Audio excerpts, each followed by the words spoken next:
David Goudis, Le Casse, série noire, Gallimard, 1954, traduit de l'américain par L. Brunius.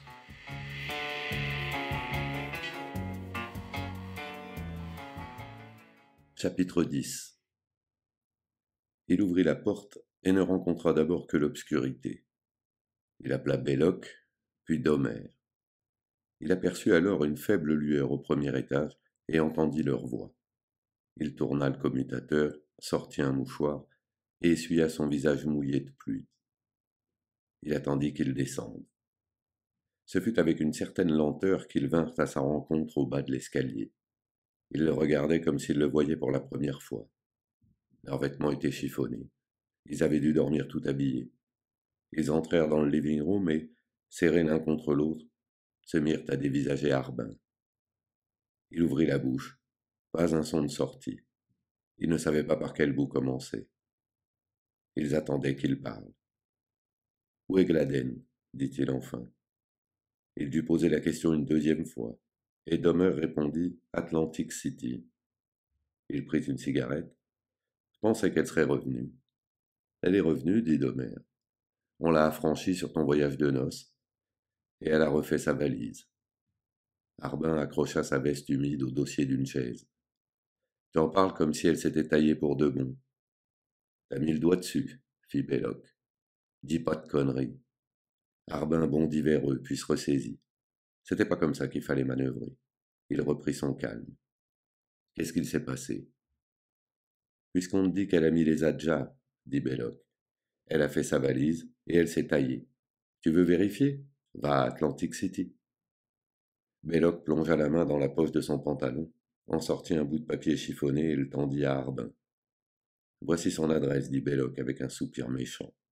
Et il ajouta, « Et à part ça, monsieur Désir, que vous la fermiez, j'ai des choses à vous dire. » Il scruta leur visage, ils restaient méfiants et fermés. « Je veux revenir, dit-il. »« Pour ça n'y compte pas, dit Belloc. Tu nous as laissé tomber. Ce qui est fait est fait. »« Il faut que je revienne, dit Harbin. Sinon, il y a de grandes chances pour qu'on vous fauche les diams et que vous vous fassiez agrafer. Écoutez-moi gentiment, ou vous allez vous retrouver dans la merde jusqu'au cou. » Belloc se tourna vers Domer. « T'as vu ça ? Monsieur nous donne des ordres. » »« Je ne vous donne pas d'ordre. Je vous dis ce que je sais. Il y a des pépins en perspective. » Il attendit que ces paroles aient produit leur effet, puis « On nous surveille. » Ils se dévisagèrent mutuellement, puis regardèrent Harbin. Il se sentit brusquement solidaire. Il avait envie de leur expliquer ce qui s'était passé, de tout leur raconter en détail. Mais il savait qu'ils n'accepteraient pas la vérité. Il fallait leur mâcher le travail. « J'ai été filé par un mec. J'ai mis 4 jours à le repérer. Un autre jour à le semer. Mais j'ai compris que ça ne suffisait pas. Il faut foutre le camp d'ici. »« Fais gaffe, Nat, dit Belloc. On a fait des progrès depuis que t'es parti. » Il sourit à Domer. « Hein, mon pote ? » ?»« Ouais, dit Domer. Ça nous a retourné ce que tu nous as dit, Nat. On a décidé de devenir des marioles. Maintenant, on est fortiche. Faut pas nous prendre pour des caves. » Essayez de comprendre. Harbin s'appliquait à rester calme. Pendant le casse, on a eu la visite des perdreaux. Quand ils sont partis, j'ai cru qu'on était débarrassés. Mais il y en a un qui est revenu. Il nous a suivis jusqu'ici. Et maintenant, il me file le train, en civil.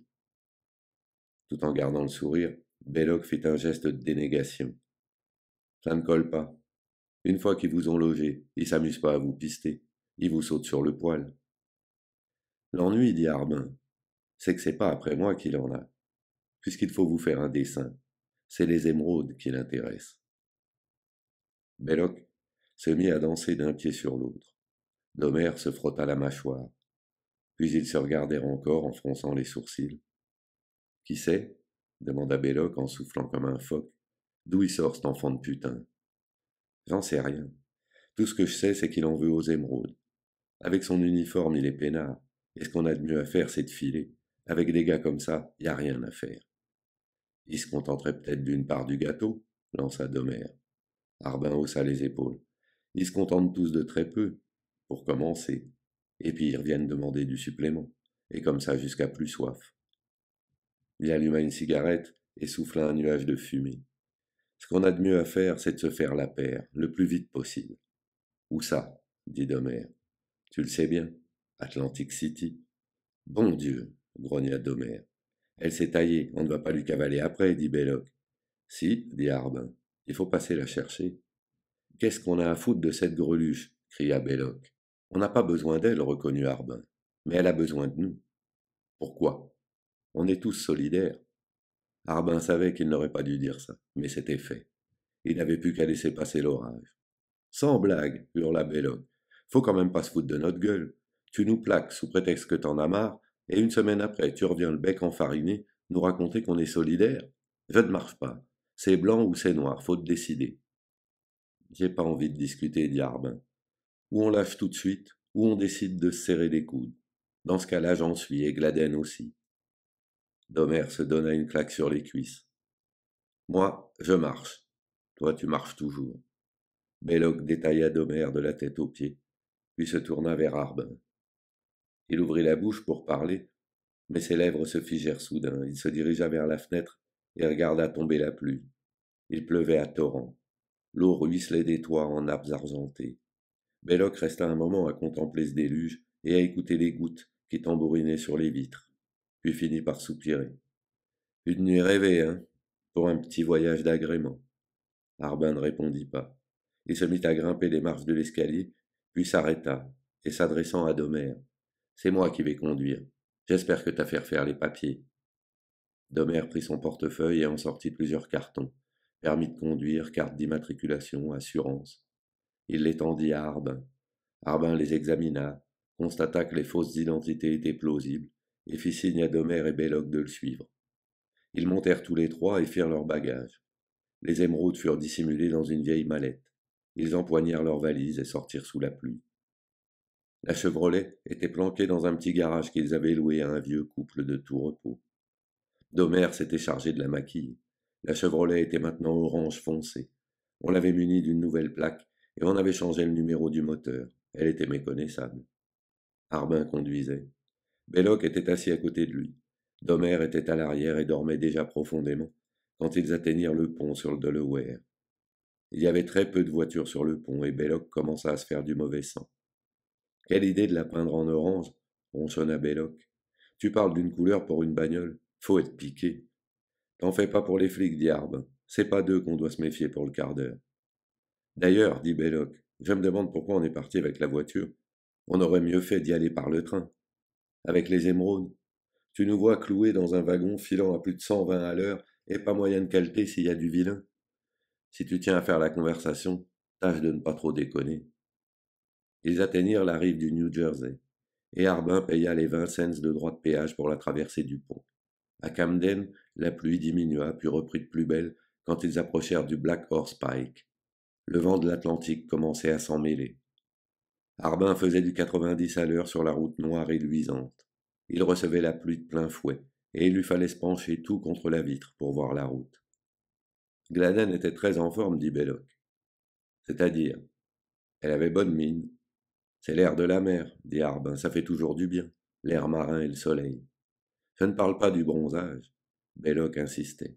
Ce serait plutôt ses yeux. L'air de la mer n'a rien à voir là-dedans, que je sache. J'ai tout de suite remarqué ses yeux. Qu'est-ce qu'ils avaient, ces yeux? Rien.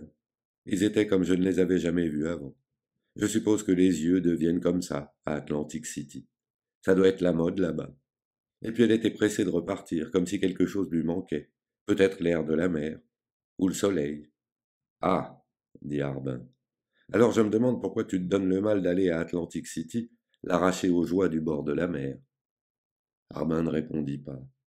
L'effort qu'il devait faire pour lutter contre le vent et la pluie l'absorbait entièrement.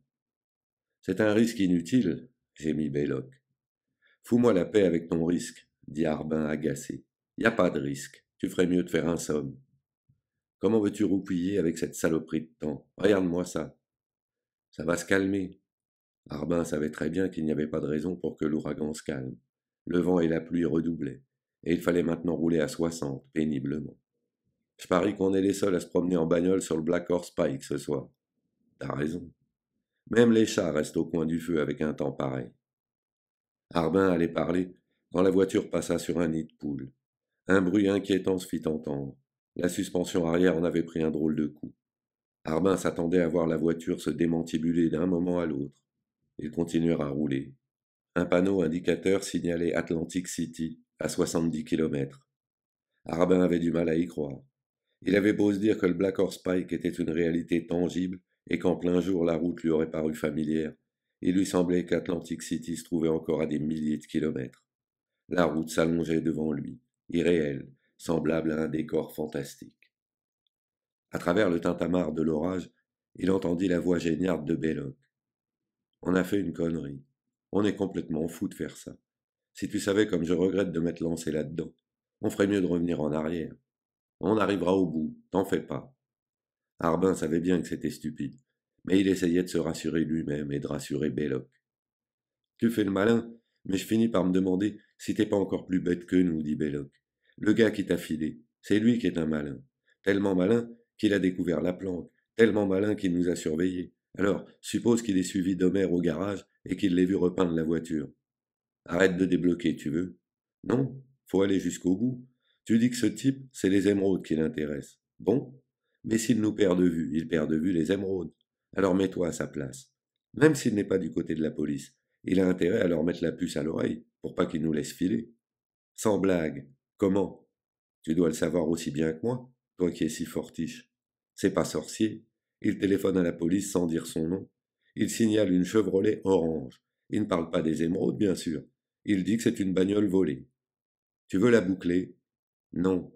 Tu essayes de noyer le poisson, mais tu sais aussi bien que moi à quoi t'en tenir. Belloc avait haussé la voix, il ne geignait plus, il criait presque. Tu nous emmerdes, tu m'entends, avec ton intelligence, avec ta dette de reconnaissance. Cette petite emmerdeuse qui a besoin de vacances à Atlantic City et qui en pince pour la couleur orange. Allez vous faire foutre tous les deux, toi et ta gonzesse. Harbin monta à 60, 80, puis à 100 à l'heure. Il sentit la voiture vibrer quand il atteignit 110. Tous les bruits du monde semblaient s'être donné rendez-vous dans ce tintamarre assourdissant, au travers duquel il distinguait pourtant les lamentations et les malédictions de Belloc. Il crut d'abord que Belloc lui demandait de ralentir, puis il fit un effort pour écouter, et il comprit qu'il s'agissait d'autre chose. Je te l'avais dit, brâlait Belloc. Tu vois, je te l'avais bien dit. Les doigts tremblants, Belloc tambourinait sur le rétroviseur pour signaler à Harbin deux petites boules jaunes et lumineuses. C'est rien, dit Harbin, en diminuant légèrement la pression sur l'accélérateur. Les deux boules jaunes grossirent, et Harbin mit toute la sauce. Il eut encore un gémissement, mais il n'émanait plus de Belloc. C'était un bruit mécanique. Il écouta attentivement et reconnut le hurlement d'une sirène de la police. Le signal provenait de l'arrière, de l'endroit où se trouvaient les deux boules jaunes qui se reflétaient dans le rétroviseur. Réveille d'Homère, hurla-t-il. Il regarda le compteur, il indiquait plus de 110. Harbin entendit grogner d'Homère et, du coin de l'œil, il aperçut Belloc, qui ouvrait le casier à gants, où d'Homère dissimulait les revolvers. Il vit briller l'acier des armes que Belloc avait sorties. Sur l'autre banquette, d'Homère se contorsionnait pour regarder par la vitre arrière. Laisse les flingues tranquilles, dit Harbin. Belloc s'assurait que les revolvers étaient chargés. Fais pas le corneau, dit Belloc. Il soupesa les revolvers. Range ça, dit Harbin. On s'en est jamais servi, c'est pas aujourd'hui qu'on va commencer. Parle pas trop vite. Je sais ce que je dis, range-les. Sacré nom de Dieu, hurla d'Homère. Accélère. Tu roupilles, nom de Dieu. Pourquoi tu ralentis? Ils étaient descendus à 90. Ils ralentissaient encore. Et les taches jaunes s'élargissaient dans le rétroviseur. Harbin se tourna un peu vers Belloc. Je t'ai dit de planquer les calibres, dit-il. Le hurlement de la sirène couvrit les gémissements du vent et pénétra en vrille le cerveau de Harbin. Je sais qu'on aura besoin des flingues, dit Belloc. Et moi, je te dis que c'est le meilleur moyen de se faire dessouder. Cause toujours. La voiture roulait maintenant à 60. Pour la dernière fois, je te dis de planquer ça. Tu y tiens vraiment? Vraiment. Il vit encore briller le canon des revolvers que Belloc remettait dans l'étui à gants, et il entendit le déclic du casier qui se refermait. La sirène s'était tue. Les flics l'avaient vu ralentir et savaient qu'il les attendait. La Chevrolet roula de plus en plus lentement et finit par s'arrêter sur le bord de la route. Harbin se demanda si ce n'était pas le moment d'allumer une cigarette. Devant lui, la pluie ruisselait sur les essuie-glaces fatigués. Il prit une cigarette et pencha la tête en arrière pour l'allumer. Il entendait maintenant ronfler le moteur de la voiture de police, dont les phares dessinaient des arabesques luisantes contre le toit de la Chevrolet. Un autre bruit attira son attention. Quand il comprit, il était déjà trop tard. Trop tard pour empêcher Belloc de plonger la main dans le casier. Belloc, revolver au poing, regardait la voiture de police s'arrêter le long de la Chevrolet. Harbin tourna la tête vers Domer. Il le vit approuver de la tête et comprit que Belloc avait réagi rapidement et efficacement. Domer avait déjà en main le deuxième revolver. Ne vous en servez pas, dit Harbin, je vous en supplie. Il n'eut pas le temps d'en dire plus long. Un gros homme, couvert d'un imperméable à capuchon, était sorti de l'auto de la police. Le projecteur orientable braqué sur Harbin éclairait toute la scène comme en plein jour, à tel point qu'on apercevait les visages des deux autres flics restés sur leur banquette. Harbin baissa la vitre et souffla un jet de fumée. Le visage du flic s'approcha, luisant étrangement au milieu de ce mélange de pluie et de lumière. « Vous avez le feu au derrière, dit-il. Vous savez combien vous faites ? Du 110. Ça fait 32 trous. Vos papiers. » Harbin sortit ses cartes et les lui tendit. Le flic les examina soigneusement, mais ne fit pas un geste pour sortir son carnet. Ici, dans le New Jersey, on tient à sa peau, poursuivit l'agent. Si ça vous amuse de faire le mariole, restez en Pennsylvanie. C'est à cause de ce temps de chien, dit Harbin. J'étais pressé d'en sortir. Vous en avez de bonnes, vous. Raison de plus pour ne pas faire de vitesse. Et puis il y a autre chose. Vous avez empiété sur la bande blanche. Vous n'étiez pas du bon côté de la route. Le vent me faisait dévier. Il n'y a pas de vent qui tienne quand on conduit proprement. Il se tourna vers ses compagnons. Je vous l'avais bien dit que ce serait la faute de la tempête. Faut dire qu'on n'est pas gâté, soupira Harbin. Vous allez sur la côte? Harbin opina d'un signe de tête. Si vous cherchez le beau temps, c'est pas à Atlantic City que vous allez le trouver. Pas ces jours-ci en tout cas. Je ne voudrais pas être là-bas ce soir. Quand le vent du nord-est s'en mêle, ça souffle à déraciner les réverbères. Il rendit les papiers à Harbin qui les rangea dans son portefeuille. Le flic n'avait pas sorti son calepin. Harbin poussa un soupir de soulagement. L'alerte était passée. Maintenant, faites gaffe, dit le flic. Faut être cinglé pour dépasser 65 par un temps pareil. Suffit que vous dérapiez pour finir vos vacances à la morgue. Je ferai attention. Le flic tourna le dos pour regagner la voiture. À ce moment précis, l'un de ses collègues orienta le projecteur vers le centre de la Chevrolet. Le gros flic suivit des yeux les rayons du projecteur. Le faisceau lumineux balaya l'arrière de la Chevrolet. Harbin tourna la tête et vit briller le revolver de Domer dans la lumière du projecteur. Le flic poussa un grognement et amorça un mouvement pour prendre son propre revolver. Domer leva le canon du sien et visa la silhouette ruisselante de pluie. « Fais pas ça, bon Dieu, fais pas ça !» supplia Harbin. Mais le coup était parti avant que le flic ait pu sortir son arme. De l'autre côté de la voiture, Belloc avait ouvert la portière et bondissait de sa banquette.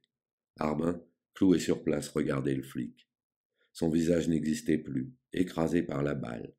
Il s'écroula et disparut dans une zone d'ombre. Deux silhouettes s'agitèrent convulsivement dans la voiture de police. Comme un automate, Harbin s'élança par la portière que Belloc avait ouverte. Il vit Domer plonger vers les buissons bordant le fossé boueux qui longeait la route. Il entendit d'autres détonations et les cris des flics qui contournaient la voiture et se précipitaient dans la direction des broussailles. Il courait droit sur Domer en tirant, tandis que celui-ci cherchait à s'enfoncer dans le taillis. Domer était plus maladroit que jamais. Il avait réussi à sauter le fossé, mais il trébuchait maintenant dans les branchages, se relevait, trébuchait encore, et se trouva finalement empêtré dans un buisson touffu. Domer comprit qu'il était perdu, poussa un cri, et c'est alors qu'une balle le frappa. Il tournoya, ses mains se trouvèrent prises dans les branchages. Il rejeta les épaules en arrière et son corps se tendit comme un arc. Les flics étaient maintenant sur lui. Pivotant sur lui-même, il leur présenta de face son visage et sa poitrine. Ils lui déchargèrent leurs armes en plein ventre. Domer se mit à hurler à la mort, aux flics, à la pluie, qui s'abattait en trombe. Même sa chute fut maladroite. Il trébucha en tombant, leva son revolver et tira à 3 reprises. L'un des flics s'affala, le cœur traversé. L'autre laissa échapper un sanglot étranglé, les mains crispées sur sa poitrine. Domer le heurta en tombant et ils s'écroulèrent tous les deux. Le policier parvint à redresser quelque peu et à s'écarter du cadavre de Domer. Puis il se traîna à 4 pattes jusqu'au fossé et s'y laissa choir. Harbin, accroupi près de la Chevrolet, attendit qu'il sorte du fossé. Mais il ne voyait du flic que des jambes inertes qui émergeaient. Il entendit alors du bruit dans les buissons, et vit Belloc surgir du feuillage et se diriger vers les jambes du policier. Harbin appela Belloc. Belloc se retourna, le regarda et continua d'avancer. Maintenant, les jambes remuaient. Le flic essayait de s'arracher à l'eau boueuse. Belloc, bras tendus et revolver au poing, marcha droit sur le flic. Le revolver n'était plus qu'à quelques pouces de la tête du policier. Harbin se précipita. Il supplia Belloc de laisser tomber le flic et de fiche le camp. Belloc le regarda, lui fit signe de s'éloigner, et logea 2 balles dans le crâne du flic. La pluie aveuglait Harbin. Il s'essuya les yeux du revers de la main et contempla Belloc, la tête absolument vide. Il vit Belloc qui observait les cadavres de Domer et des policiers. Il le suivit jusqu'à la route et le regarda examiner le corps du flic au visage écrabouillé. Grimpe dans la voiture, dit Harbin. Belloc se redressa, s'éloigna de la Chevrolet et se dirigea comme un aveugle vers la voiture de police. Il ouvrit la portière. Pas celle-là, dit Harbin. Belloc se retourna. Où est la nôtre, notre voiture? Devant toi, sous ton nez. Je vois rien. Belloc fut saisi d'une quinte de toux. Retournons à la planque. Je voudrais être à la planque. Harbin prit Belloc par le bras et l'aida à monter dans la Chevrolet. Puis il s'installa au volant, embraya, passa les vitesses et fonça sur la route. L'eau gicla quand ils passèrent sur une flaque profonde. La route était presque inondée. Ils traversèrent comme une série de lacs. Harbin avait l'impression que la voiture elle-même était pleine d'eau. Le volant était humide et Harbin trempé jusqu'aux os. Qu'est-ce qu'on fait? Murmura Belloc. On est dans la Chevrolet. On va à Atlantic City. Je veux pas y aller. Tu iras quand même. Je veux retourner à la planque. Je veux pas aller ailleurs. Où est ton flingue? Demanda Harbin. Regarde-moi ce qui tombe. Qu'est-ce que t'as foutu de ton feu? Tu l'as paumé? Je suppose, dit Belloc. J'ai dû le paumer. Faudrait retourner voir. Faudrait surtout quitter cette route, dit Harbin, comme s'il se parlait à lui-même. Quittons cette route et retournons à la planque. Les flaques avaient disparu.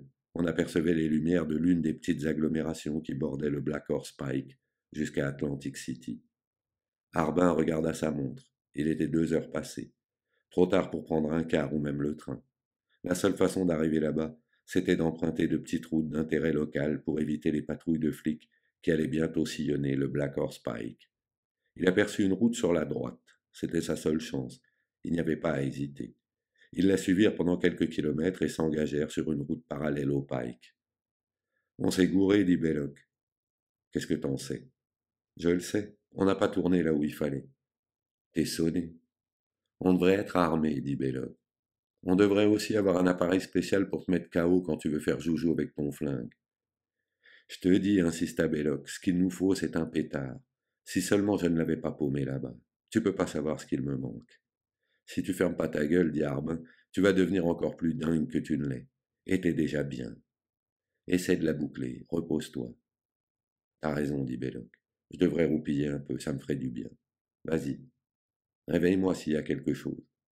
Si jamais il y avait quelque chose, j'aurais même pas besoin de te réveiller. Il s'engagea sur une route étroite qui filait vers l'est. Il la suivit pendant près d'1 heure, puis la route tourna vers le nord. Au lieu de les conduire à Atlantic City, elle les en éloignait. Harbin la suivit quand même, en attendant de pouvoir obliquer vers l'est. Belloc respirait bruyamment et grognait des mots incompréhensibles. Harbin se sentait aussi seul dans la voiture que si Belloc n'avait pas existé. Dehors, le vent de l'océan faisait rage. À un croisement, il reprit la direction d'Atlantic City. Il écoutait la pluie et le vacarme de la tempête. Chapitre 11. C'est alors que très loin au-dessus de l'océan, un contretemps imprévu obligea le vent du nord-est à modifier son programme. Les vagues qui battaient la côte se calmèrent. La pluie devint une bruine légère et, vers 4 heures du matin, l'ouragan s'apaisa. Quelques minutes plus tard, la Chevrolet atteignait Atlantic City au milieu de cette obscurité épaisse qui précède l'aube. Harbin prit une petite rue qui conduisait à la baie. Il rangea la voiture au bout de la rue, se rendit sur les quais et regarda les yachts qui se balançaient sur les vagues. L'eau lui semblait assez profonde pour ce qu'il envisageait de faire. Il fallait que tout soit fini avant le jour. Il retourna à la voiture, s'installa au volant, fit marche arrière sur une trentaine de mètres, mit le frein de secours et réveilla Belloc d'une bourrade dans les côtes. « T'as de ses jambes, poupée » grogna Belloc. Du tonnerre! Relève ta jupe que je vois tes jambes. Allez, réveille-toi, dit Arbin. Écoute, poupée. Belloc cligna des yeux, ouvrit la bouche et la referma brusquement. Il se passa la langue sur les lèvres et fit la grimace. Puis il s'assit, se frotta les yeux et regarda Arbin. On est arrivé, dit Arbin. Je fous la bagnole à la flotte. Aide-moi à sortir les bagages. À la flotte? Je te ferai un dessin. Allez, grouille-toi. Ils sortirent les bagages de la voiture, à l'exception de la grande valise de Domer. Puis Arbin s'assit au volant, mit en marche et fonça droit sur la baie. La portière était ouverte. Au dernier moment, il sauta à terre et courut rejoindre Belloc et les valises. Il entendit l'eau gicler. Il espérait que l'eau serait assez profonde pour cacher la voiture, mais il n'avait pas le temps d'aller vérifier. Il fit signe à Belloc de démarrer. Belloc empoigna deux petites valises et se mit à courir. Arbin se chargea de la troisième, ainsi que de la mallette aux émeraudes. Au bout de quelques centaines de mètres, ils ailèrent un taxi et s'y entassèrent avec les bagages.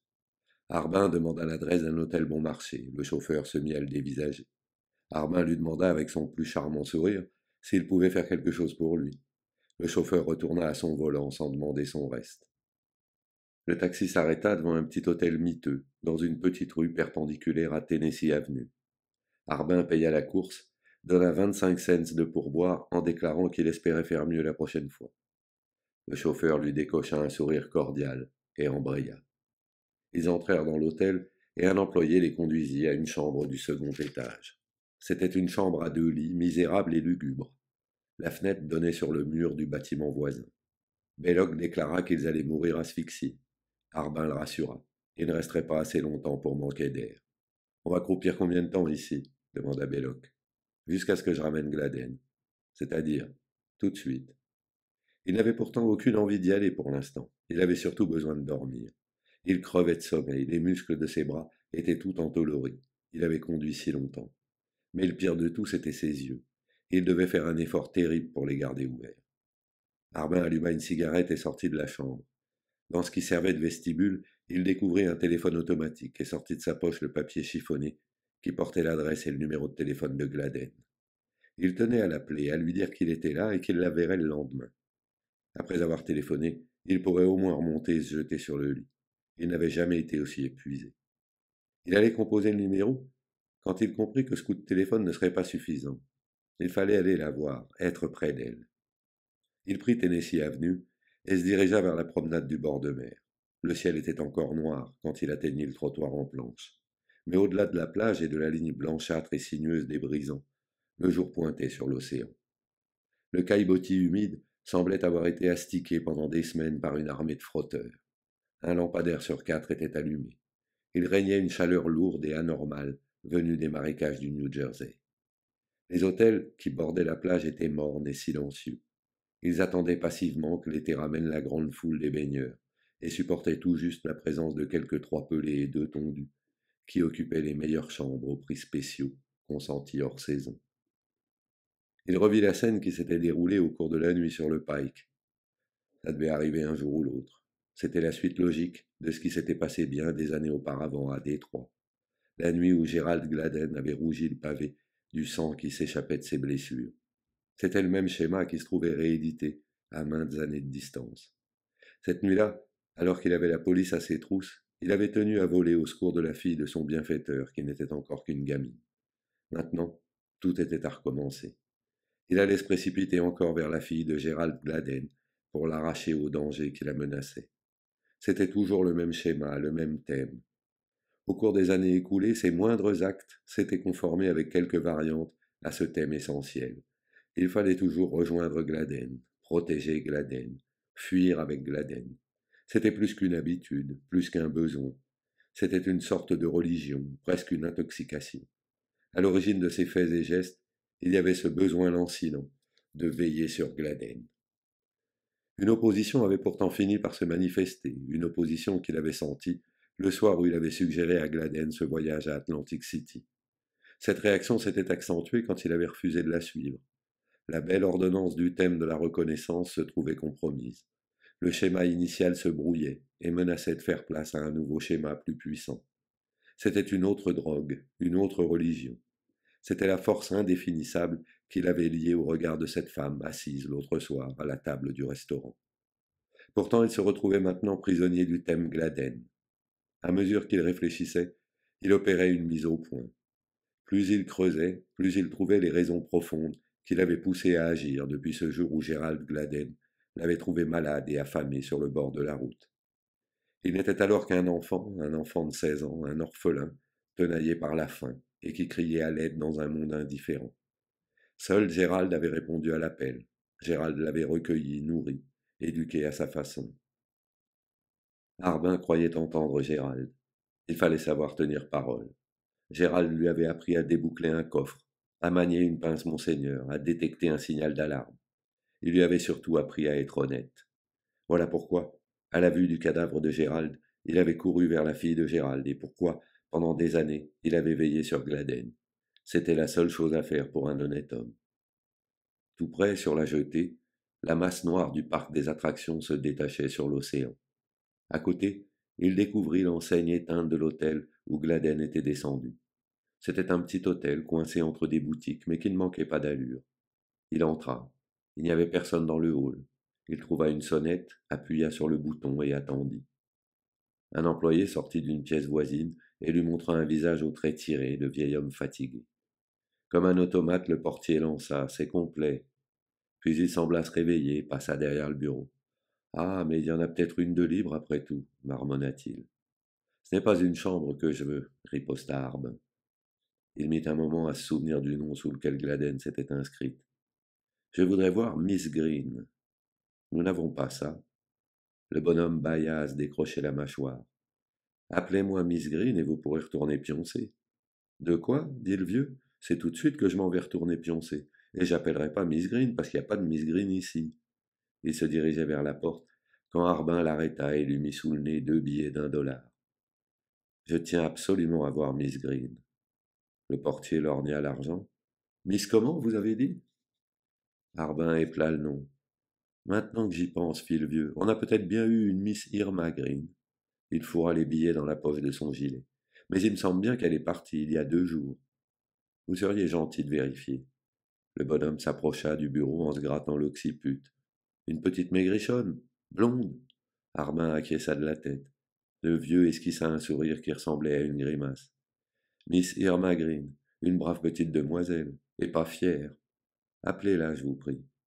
L'homme bâilla encore. Il se dévissa le cou pour jeter un coup d'œil à la pendule.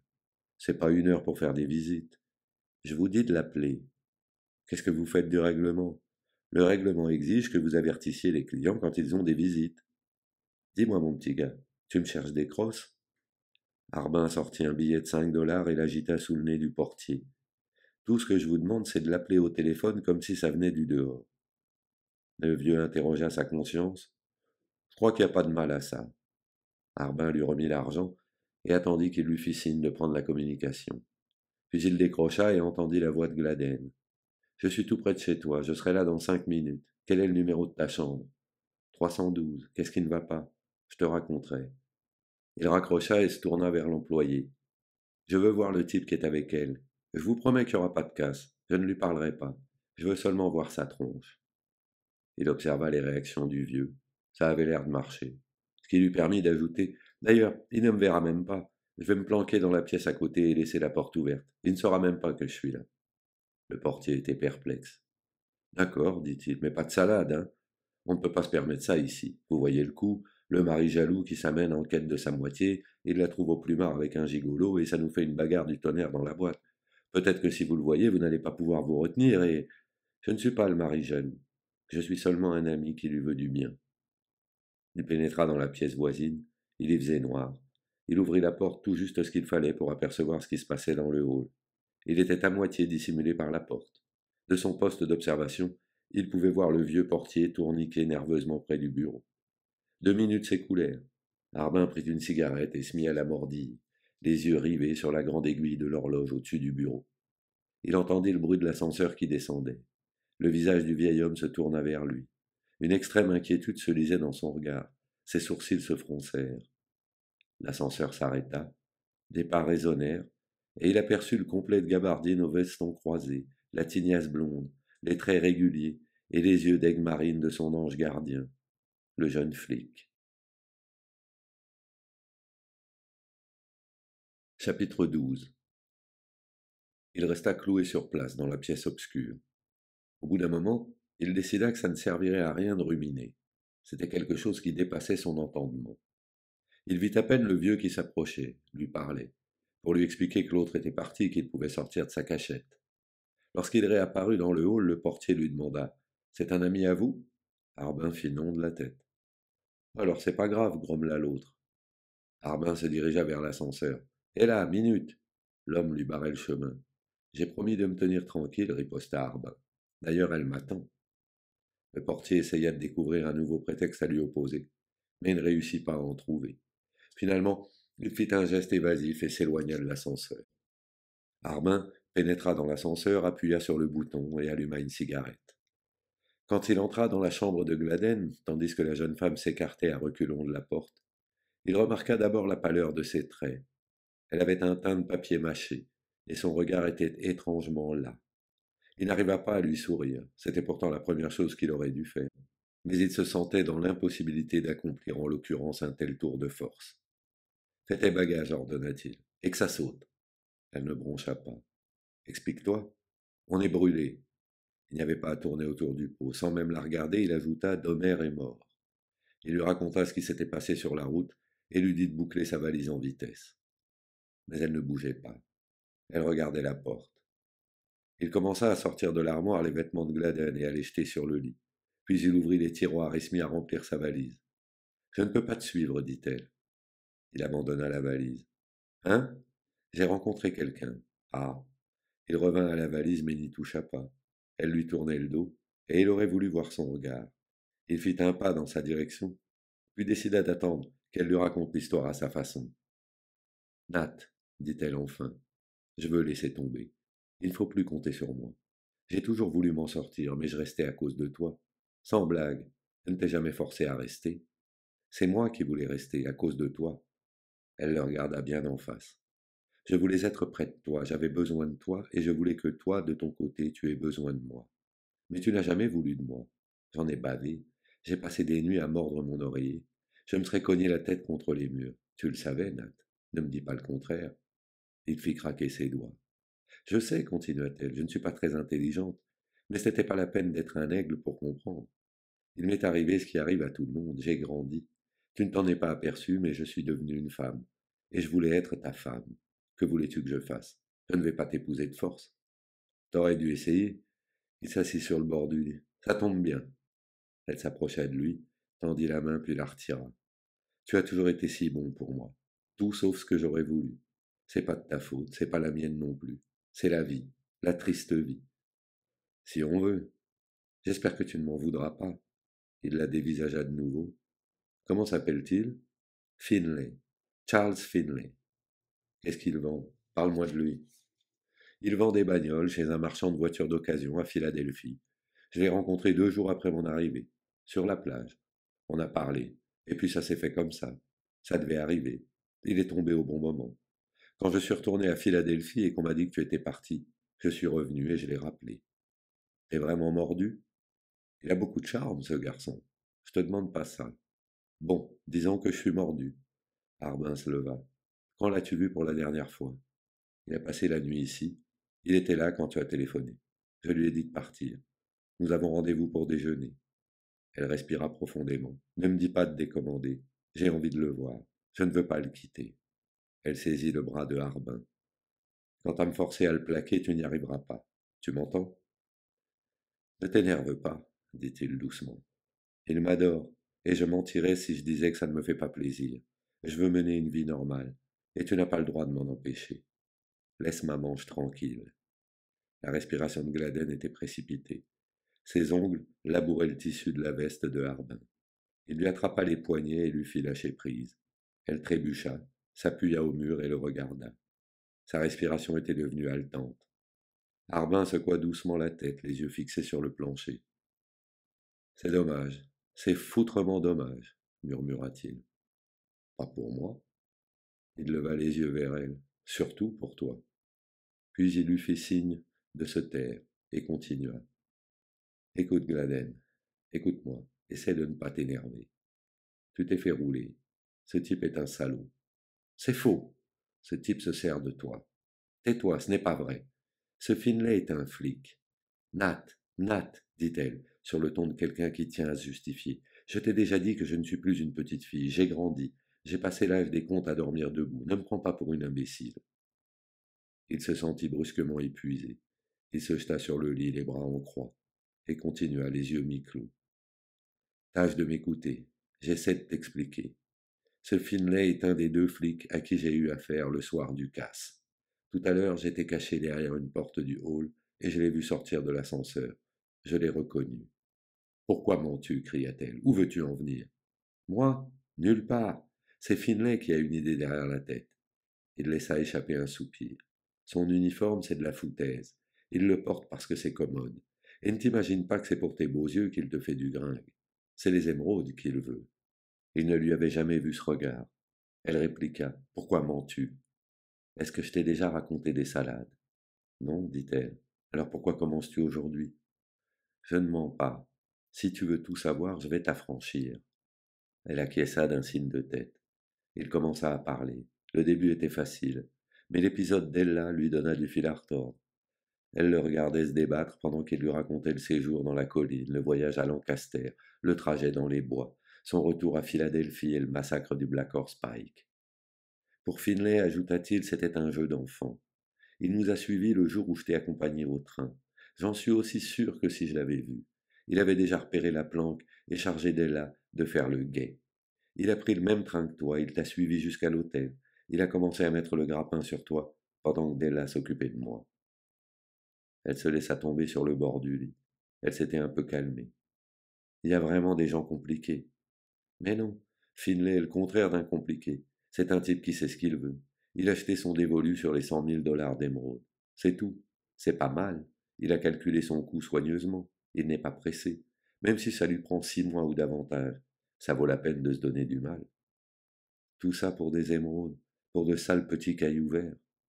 Harbin se souleva sur un coude. Les émeraudes, ce n'est rien.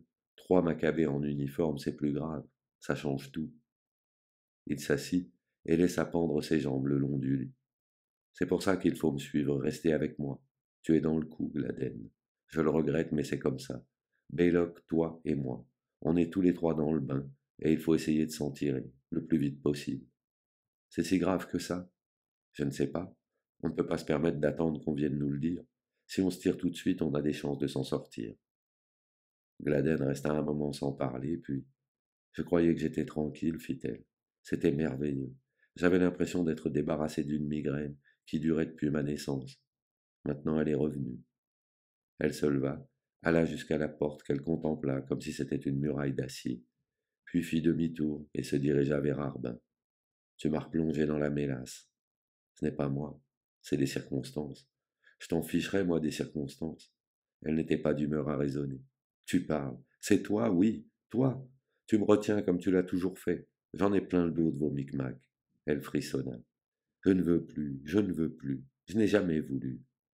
Réfléchis et tu comprendras. Je sais pourquoi tu ne veux pas me lâcher. Ça t'arrange. Il encaissa le coup. Il pliait sous le fardeau accumulé de toutes les années passées ensemble. La voix de Gladden transperçait tout cela comme une lame, le disloquait, et lui révélait que ce n'était en somme qu'une horrible farce qu'il s'était jouée à lui-même. Il savait qu'il n'en serait pas quitte à si bon compte. Comme un malheureux attaché, pieds et poings liés en travers d'une voie ferrée, il attendait le passage du train. Il la regarda. Elle était pâle. Ses yeux étincelaient. Puis elle explosa. Salaud, dit-elle. Tu m'as fait croire que c'est moi que tu cherchais. Tu t'en foutais. C'est toi, uniquement toi, que tu voulais sauver. Espèce de petit salaud, je te déteste. Il voulut parer le coup, mais son geste avait été rapide et ses doigts lui labourèrent le visage. Qu'est-ce que tu attends? Fais ce que tu as toujours voulu faire. Débarrasse-toi de moi, une bonne fois pour toutes. Fais-moi taire une bonne fois, et tu seras tranquille à jamais. Elle découvrit sa gorge. Maigre comme je suis, ça sera facile, le temps de dire ouf. Il lui sembla que la porte venait à sa rencontre. Il l'ouvrit. Pendant un instant, il attendit sans savoir au juste quoi. Gladden était derrière lui. Il régnait un silence de chambre vide. Il sortit, ferma la porte, doucement, comme s'il laissait Gladden endormi, et il se dirigea vers l'ascenseur. Chapitre 13. Belloc avait l'air d'un cadavre, à cette seule différence qu'il respirait d'une respiration saccadée et sifflante. La chambre était horriblement mal aérée, mais Harbin n'eut même pas la force ni l'envie d'aller ouvrir la fenêtre. Il se laissa tomber sur le lit à côté de Belloc, en se disant qu'il devrait au moins enlever ses chaussures et éteindre la lumière. Mais il s'endormit sans en avoir pris la peine. 11 heures plus tard, Belloc le réveilla. Il était 3 heures et quart. Il se frotta les yeux et aperçut un mince rayon de soleil qui s'était glissé par la fenêtre, malgré l'écran formé par les immeubles voisins. Je savais bien qu'elle serait pas là, dit Belloc. Elle était là. Pourquoi que tu ne l'as pas ramenée? Elle n'a pas voulu venir. Qu'est-ce que c'est que cette histoire? Harbin s'était levé. Il se dirigea vers la cuvette ébréchée. Il se rinça la bouche, but quelques gorgées d'eau et se lava un peu la figure. Puis il se tourna vers Belloc. Tu vas être content. C'est ce que tu attendais. Tu n'es pas encore bien réveillé, observa Belloc en se dirigeant à son tour vers la cuvette. Tu m'as l'air en plein cirage. Je suis tout ce qu'il y a de plus réveillé. Tu voulais la plaquer? Eh bien maintenant, c'est elle qui nous plaque. Belloc fronça les sourcils. Qu'est-ce que tu racontes? Je te dis qu'elle nous a assez vus. Tu lui as raconté ce qui s'est passé? Je lui ai tout raconté. Tu lui as tout raconté, répéta Belloc. Et comme par hasard, c'est maintenant qu'elle veut se tirer. C'est chouette, c'est vraiment chouette. Elle apprend qu'on est dans le pétrin et pour de bon, que les flics sont après nous, et c'est le moment qu'elle choisit pour faire son examen de conscience et nous dire bonsoir. Harbin alluma une cigarette. Je voudrais bien un peu de café, fit-il. Alors comme ça, reprit Belloc, mademoiselle en a marre. Si on prenait un peu de café. Belloc ne bougea pas. Je suis trop bouleversé pour pouvoir avaler quelque chose. Ça me travaille trop. Pleure pas pour si peu. Tu ne sais pas encore le plus beau. Harbin essaya de sourire. Notre ami l'a contacté. Notre ami. Belloc n'était pas dans la course. Le flic? Harbin poursuivit. Il s'appelle Finlay. Charles Finlay. Il l'a filé jusqu'ici. Maintenant je commence à comprendre pourquoi Gladden paraissait avoir si bien profité du soleil et de l'air salin, comme tu le disais. Comme une bête en cage, Belloc fit quelques pas vers la porte, puis se ravisant, il se dirigea vers l'armoire. Alors, incapable de prendre une décision, il se mit à arpenter la chambre en tous sens. Il geignait. Je te l'avais bien dit. Avoue que je t'avais prévenu. Oh, ça va, répondit Harbin. Tu m'avais prévenu, j'avais tort et t'avais raison. Ça te suffit? Ou faut-il que je te demande pardon à genoux? Mais tu ne te rends pas compte, on est coincés, on est fait comme des rats. Je ne vois pas pourquoi. Finlay ne sait pas où on est. T'en es bien sûr? Demanda Belloc. C'est un champion de la filature, ce gars-là. C'est un don chez lui. Ça arrive une fois sur 1 million. C'est comme d'être ventriloque. Ça ne s'apprend pas. Je t'assure qu'il n'y a pas de quoi se marrer. Il y a tout à parier qui nous a déjà repérés. Ça ne me paraît pas impossible. De toute manière, qu'est-ce qu'on fait? Demanda Belloc. Harbin haussa les épaules. Il lança un coup d'œil dans la direction de la porte, puis vers la fenêtre. Belloc suivit son regard. De nouveau, ils se dévisagèrent. La seule manière de savoir si on est repéré, dit Harbin, c'est d'aller y voir. Il se mit à réfléchir en fronçant les sourcils. Finlay m'a peut-être suivi la nuit dernière quand j'ai quitté l'hôtel de Gladden. Suivi jusqu'ici. Mais ça m'étonnerait. Si je connaissais pas le type, je jurerais que c'est impossible. Il se frotta le menton. Tout ce que je sais, c'est que j'ai besoin de café. Je vais faire un tour et jeter un coup d'œil. Attends-moi là. Combien de temps? Une demi-heure. Et si t'es pas de retour au bout d'une demi-heure, je reviendrai. Mais si par hasard tu ne reviens pas, en ce cas, dit Harbin, tu feras bien de mettre les voiles, et presto. Avec les émeraudes? Écoute, dit Harbin, si c'était toi qui sortais et moi qui restais ici, que tu me dises que tu seras de retour dans une demi-heure et qu'au bout d'une demi-heure tu ne sois pas là, je sauterai par la fenêtre sans prendre les émeraudes et je détalerai à toute vitesse. Belloc hocha lentement la tête en signe de dénégation. Moi, je ne laisserai pas les émeraudes ici. Tu sais bien que je ne les laisserai pas ici. Harbin haussa les épaules. Si tu n'es pas là dans une demi-heure, dit Belloc, je fous le camp chez ma sœur à Kansas City. Tu connais l'adresse, et tu sais que si je dis que je vais là, je ne serai pas ailleurs. Si tu peux te débrouiller pour venir, tu me trouveras là avec les émeraudes. À moins, il serra les lèvres, à moins que je sois pincé avant, ou mort. Tu veux que je te ramène quelque chose à boire ou à briefer? Demanda Harbin. Ramène tes zigues, c'est tout ce que je te demande. Harbin se dirigea vers la porte. D'un mouvement rapide, Belloc s'interposa pour lui barrer le chemin. Son regard était égaré. Il demanda: Et qu'est-ce qu'on fait à propos de Gladden? Rien. Et si elle casse le morceau? Pourquoi le ferait-elle? Demanda Harbin. Elle nous a plaqués, ça ne te suffit pas comme raison? Si elle a pu nous plaquer, elle peut aussi nous donner. Je ne suis pas tranquille, faut faire quelque chose. Écoute, Belloc, dit Harbin, ne me parle plus d'elle, veux-tu? Sa bouche s'ouvrit alors toute grande et quelque chose comme un sanglot lui échappa. Il se détourna pour dissimuler l'émotion qui se lisait sur son visage et serra les poings. Belloc le regardait avec pitié. Il ouvrit la porte et la claqua derrière lui. Il se précipita dans le couloir, dévala l'escalier. Il essayait de se calmer. Il n'avait aucune raison de courir. Il allait jeter un coup d'œil aux alentours et boire une tasse de café. En bas, la chaleur était accablante. Il sentit son visage devenir moite et sa peau le démangeait. Dans la rue qui descendait vers Tennessee Avenue, il trouva une boutique de coiffeur et décida de se faire raser. Quand il en sortit, ses idées étaient déjà plus nettes. Il chercha un restaurant. Il n'y avait que de rares promeneurs dans les rues. Quelques gens du pays se dirigeaient vers la plage. Ils avaient l'air sombres. On aurait dit que la chaleur humide les rendait furieux et qu'ils en voulaient à l'océan de ce climat peu complaisant. Ils portaient des peignoirs de bain et des sandales et allaient à la mer comme au sacrifice. On eût pu croire que c'était faire injure aux habitants d'Atlantic City que de les obliger d'aller à la plage à cette époque de l'année. Passe encore pour les touristes et les estivants, les touristes sont toujours contents. Mais pour les gens du cru, c'était vraiment le coup dur. Ils ne méritaient pas de subir une chaleur pareille. Il regarda sa montre. 8 minutes. Ça faisait 8 minutes qu'il était sorti. Il lui en restait 22. Il aperçut l'enseigne d'un bistrot de l'autre côté de la rue. Il traversa, s'installa au comptoir poisseux et commanda un café. La serveuse désirait savoir s'il le boirait chaud ou frappé. Harbin répondit qu'il le voulait chaud.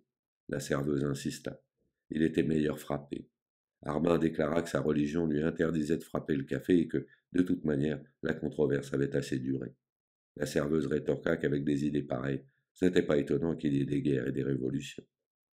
Elle daigna quand même lui apporter une tasse de café noir fumant et resta près de lui à l'observer tandis qu'il buvait. Elle devait être italienne. Elle était petite et nerveuse. Sous ses manches courtes, ses bras luisaient de sueur. Harbin, tout en buvant, la regarda. Elle le guettait du coin de l'œil. Il lui sourit. Elle détourna la tête vers la rue qu'on apercevait par la porte ouverte, soupira, se croisa les bras et s'appuya contre le comptoir. Harbin consulta de nouveau sa montre et commanda un autre café. Elle le lui servit. Il alluma une cigarette et commença à siroter son café, tout en ne quittant pas la serveuse des yeux.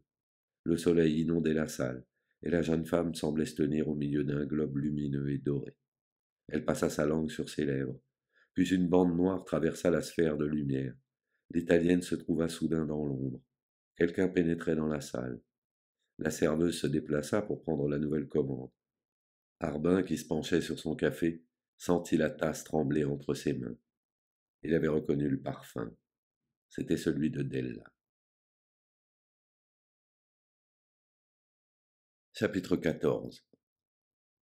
Della s'assit au comptoir, près de lui. Elle portait un 2 pièces couleur ivoire. Avant même de la regarder, il savait qu'elle aurait tout son sang-froid. Ses cheveux roux brillaient sagement, son visage était calme. Sans se démonter, elle commanda à la serveuse une orangeade. Par la porte, Harbin aperçut la Pontiac verte rangée de l'autre côté de l'Atlantic Avenue. Il se mit à tambouriner sur le comptoir. Te revoilà. Il fallait que je vienne, répondit-elle. Il la regarda. Je n'en vois pas la nécessité. Il fallait que je te retrouve. Je croyais pourtant t'avoir suffisamment expliqué que c'était fini, nous deux. Tu sais très bien que ce n'est pas fini. Il soupira, puis continua. Explique-toi. Della reprit, le nez dans son orangeade. Je voudrais te demander quelque chose, dit-elle. Je voudrais que tu m'écoutes très attentivement et que tu essaies de croire ce que je vais te dire. Il se peut que tu sois déjà au courant, mais si tu ne l'es pas, il faut que tu m'écoutes. Si tu refuses de me croire, je ne peux rien pour toi. Il y a certaines choses devant lesquelles je suis impuissante. Je ne peux pas empêcher la pluie de tomber, ni la terre de tourner. Elle releva la tête et le regarda dans les yeux. Le soir où je t'ai rencontré dans ce restaurant, ce n'était pas un hasard, c'était combiné d'avance. Ça faisait partie d'un plan. On voulait te soulager des émeraudes. Tu te souviens de la nuit où tu as fait ton casse? Tu as eu une petite conversation avec 2 flics à côté de l'hôtel. Tu t'en souviens? Harbin hocha la tête. Il prit un cure-dent dans une boîte, le cassa en deux et commença à jouer avec les morceaux. L'un des deux, dit Della, était un type assez jeune, dans les 30 ans. Il faut que je t'explique. Quand il est en uniforme, son nom c'est Charlie Hackett. Quand il travaille à son compte, il se fait appeler Finlay. Elle leva son verre d'orangeade, le contempla, comme fascinée par la couleur, puis le reposa sur le comptoir. Charlie veut les émeraudes. La plupart du temps, il travaille en amateur et se contente de broutilles. Je le sais parce que j'ai travaillé avec lui pendant plus d'1 an. Mais ce coup-ci, il chasse une grosse pièce, et il la veut en entier. Arbin détourna les yeux des fragments du cure-dent, et la regarda. Il ne voyait plus que Della. Il ne pensait plus à la menace qu'elle représentait. Ce n'était plus l'ennemi qu'il avait abandonné dans les bois. Ce n'était plus que sa Della. Charlie Hackett, dit-elle, est un type intelligent. C'est la première chose qui m'a frappé quand je l'ai connu. Et puis j'ai remarqué aussi qu'il était beau garçon, qu'il avait du charme. J'ai même cru que j'avais trouvé l'homme de ma vie. Quand j'ai compris que je m'étais trompé, j'ai continué en me mentant à moi-même. Il m'a demandé de travailler avec lui, et j'ai accepté uniquement pour rester près de lui. Ce n'était pas pour l'argent et encore moins pour le plaisir. Je ne suis pas une détraquée. J'étais arrivé à me convaincre que je tenais à lui. Un soir, j'ai changé d'avis. C'est le soir où je t'ai rencontré. Arbin prit un autre cure-dent et le cassa en deux. Il se remit à tripoter les morceaux. T'en as mis du temps à me raconter tout ça. Pourquoi ne l'as-tu pas fait plus tôt? J'avais peur. Je voulais que tout soit net entre nous, qu'il n'y ait plus d'histoire. Les émeraudes, Charlie, toutes ces salades, je n'en voulais pas entre toi et moi. Je cherchais un moyen de me débarrasser de Charlie. Il me fallait du temps. Je mourais d'envie de tout te raconter, mais j'avais terriblement peur de te perdre. Tu n'avais pas peur de Hackett? Non. Elle haussa les épaules. Je le connais, il tient plus à moi qu'aux émeraudes. Il tient plus à moi qu'à la vie. Je suis sa seule faiblesse. S'il apprend que je veux le plaquer, il essaiera de me tuer. Ou de nous tuer tous les deux, mais je m'en fiche.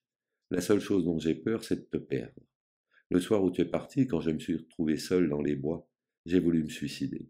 Il me semblait que c'était la seule chose qu'il me restait à faire. Elle leva son verre d'orangeade, en dégusta une gorgée. J'ai beaucoup réfléchi, continua-t-elle. La vie ne vaut la peine d'être vécue que si on a une chance d'obtenir ce qu'on veut. Je me suis dit que si je ne devais pas te revoir, ça ne valait pas le coup de continuer. Toute la nuit, j'ai ruminé ça. Le matin, j'y pensais encore quand le téléphone a sonné. C'était Hackett. Il m'appelait d'Atlantic City. Il m'a dit que tu étais ici et m'a demandé ce qu'il y avait de cassé. Je lui ai répondu que je ne savais pas, que tu t'étais tiré sans explication. Hackett m'a conseillé de ne pas m'en faire. D'après lui, tout marchait bien. Elle fronça un peu les sourcils. Tu ne réagis même pas. Ça te laisse froid que Hackett soit ici. Il lui sourit. Tout ce que tu me dis, je le sais déjà. Il est venu ici pour s'occuper de Gladden. Elle ouvrit de grands yeux. Comment le sais-tu? Qui est-ce qui a bien pu te renseigner? C'est toi. Je te raconterai tout ça quand on sera vieux et qu'on aura beaucoup d'enfants. Peut-être avant. Il se remit à jouer avec le cure-dent. Qu'est-ce qu'il t'a dit au téléphone? Il n'arrêtait pas de se voter des félicitations. Il s'extasiait sur son flair. Quand tu es arrivé à l'hôtel, il s'est caché. Ensuite, il t'a suivi jusqu'à la plage et jusqu'à ton petit hôtel du côté de Tennessee Avenue. Arbin regarda Della, puis les morceaux de cure-dent, puis de nouveau Della. Je lui ai dit, reprit Della, que je filais à Atlantic City. Il n'était pas d'accord. Il pensait pouvoir se débrouiller tout seul. Je lui ai conseillé de regarder où il mettait les pieds, de ne pas discuter. On convint de se retrouver près de sa voiture, qu'il devait laisser dans Tennessee Avenue pour pouvoir surveiller ton hôtel. Je l'ai retrouvé là, et je lui ai dit que j'allais le relayer, qu'il avait l'air crevé, et qu'il ferait mieux d'aller se coucher. Il a un peu discuté, mais finalement il est parti. J'ai rangé ma voiture dans Tennessee Avenue, et je t'ai vu sortir par la rue transversale. J'aurais pu t'appeler, mais je t'ai vu entrer chez un coiffeur, et je savais qu'on ne pourrait pas parler dans la boutique. J'ai attendu. Quand tu es sorti, je t'ai suivi, et me revoilà près de toi. Je ne veux plus te quitter. Je veux partir avec toi. Partir? Où ça? Chez nous. Il inclina la tête lentement à plusieurs reprises. Il acquiesçait. Soudain, il se mit à trembler, comme s'il essayait de s'arracher à un cauchemar. Sa bouche était pâteuse. Il frissonna, puis dit: Il faut réfléchir. Réfléchissons. Il y a Hackett. Il faut s'en débarrasser, dit-elle. Arbin s'appuya sur le comptoir. Il n'y a pas d'autre moyen de s'en sortir, dit-il. On ne peut pas faire autrement, il faut en passer par là. Elle reprit son orangeade. Je crois que c'est tout, interrogea-t-elle. Il la regarda sans répondre. Tu penses à Gladden, dit-elle. Il détourna les yeux, il ne répondait toujours pas. Fais au moins ça pour moi, dit-elle. Cesse de penser à Gladden. C'était difficile, mais il y parvint. Il lutta de toutes ses forces. Il lui semblait qu'il lui fallait démolir un mur rien qu'à coup d'épaule. Puis d'un seul coup, il ne sentit plus aucune résistance. Il y a autre chose, dit-il. Qu'est-ce que c'est? Tu as peut-être vu les journaux. Il soupira. La nuit dernière, il y a eu du grabuge sur le Black Horse Pike. Il lui raconta comment les 3 flics avaient été abattus, évoqua la mort de Domer, sans compter Belloc, qui commençait à sucrer les fraises. Je ne peux pas laisser tomber Belloc, dit-il. En tout cas, pas avant de lui avoir tout expliqué. À quoi bon? Il a besoin d'être assuré, d'être commandé. Je ne veux pas qu'il ait l'impression que je me suis fichu de lui. Il faut que je retourne à l'hôtel et que je lui parle. Il ne va pas être d'accord. Je le convaincrai. Il va se mettre en rogne. Il va te chercher des crosses. Ne t'en fais pas. Il n'y aura pas de rififi. Il va peut-être penser que tu essayes de le doubler. Mais non, dit Arbin. Je vais lui laisser toutes les émeraudes. Et puis je me tirerai. Je reviendrai ici, on prendra ta voiture et on foutra le camp. On retournera dans ta petite maison de la colline et on restera ensemble. Je sais maintenant que c'est la seule chose à faire. Rien ne peut briser ce lien entre nous. C'est le sort qu'il a voulu. Quand je t'ai laissé hier dans le bois, tu n'étais pas la même qu'aujourd'hui. Moi non plus. Je ne suis plus le même. Il s'est passé pas mal de choses depuis la nuit dernière. Il posa quelques pièces sur le comptoir et se leva. Il sourit à Della et elle lui répondit. Il n'avait pas envie de la quitter, même pour quelques minutes. Pourtant, il sortit quand même, traversa Atlantic Avenue et se dirigea vers Tennessee Avenue. Il marchait rapidement. En pénétrant dans l'hôtel, il se sentait léger.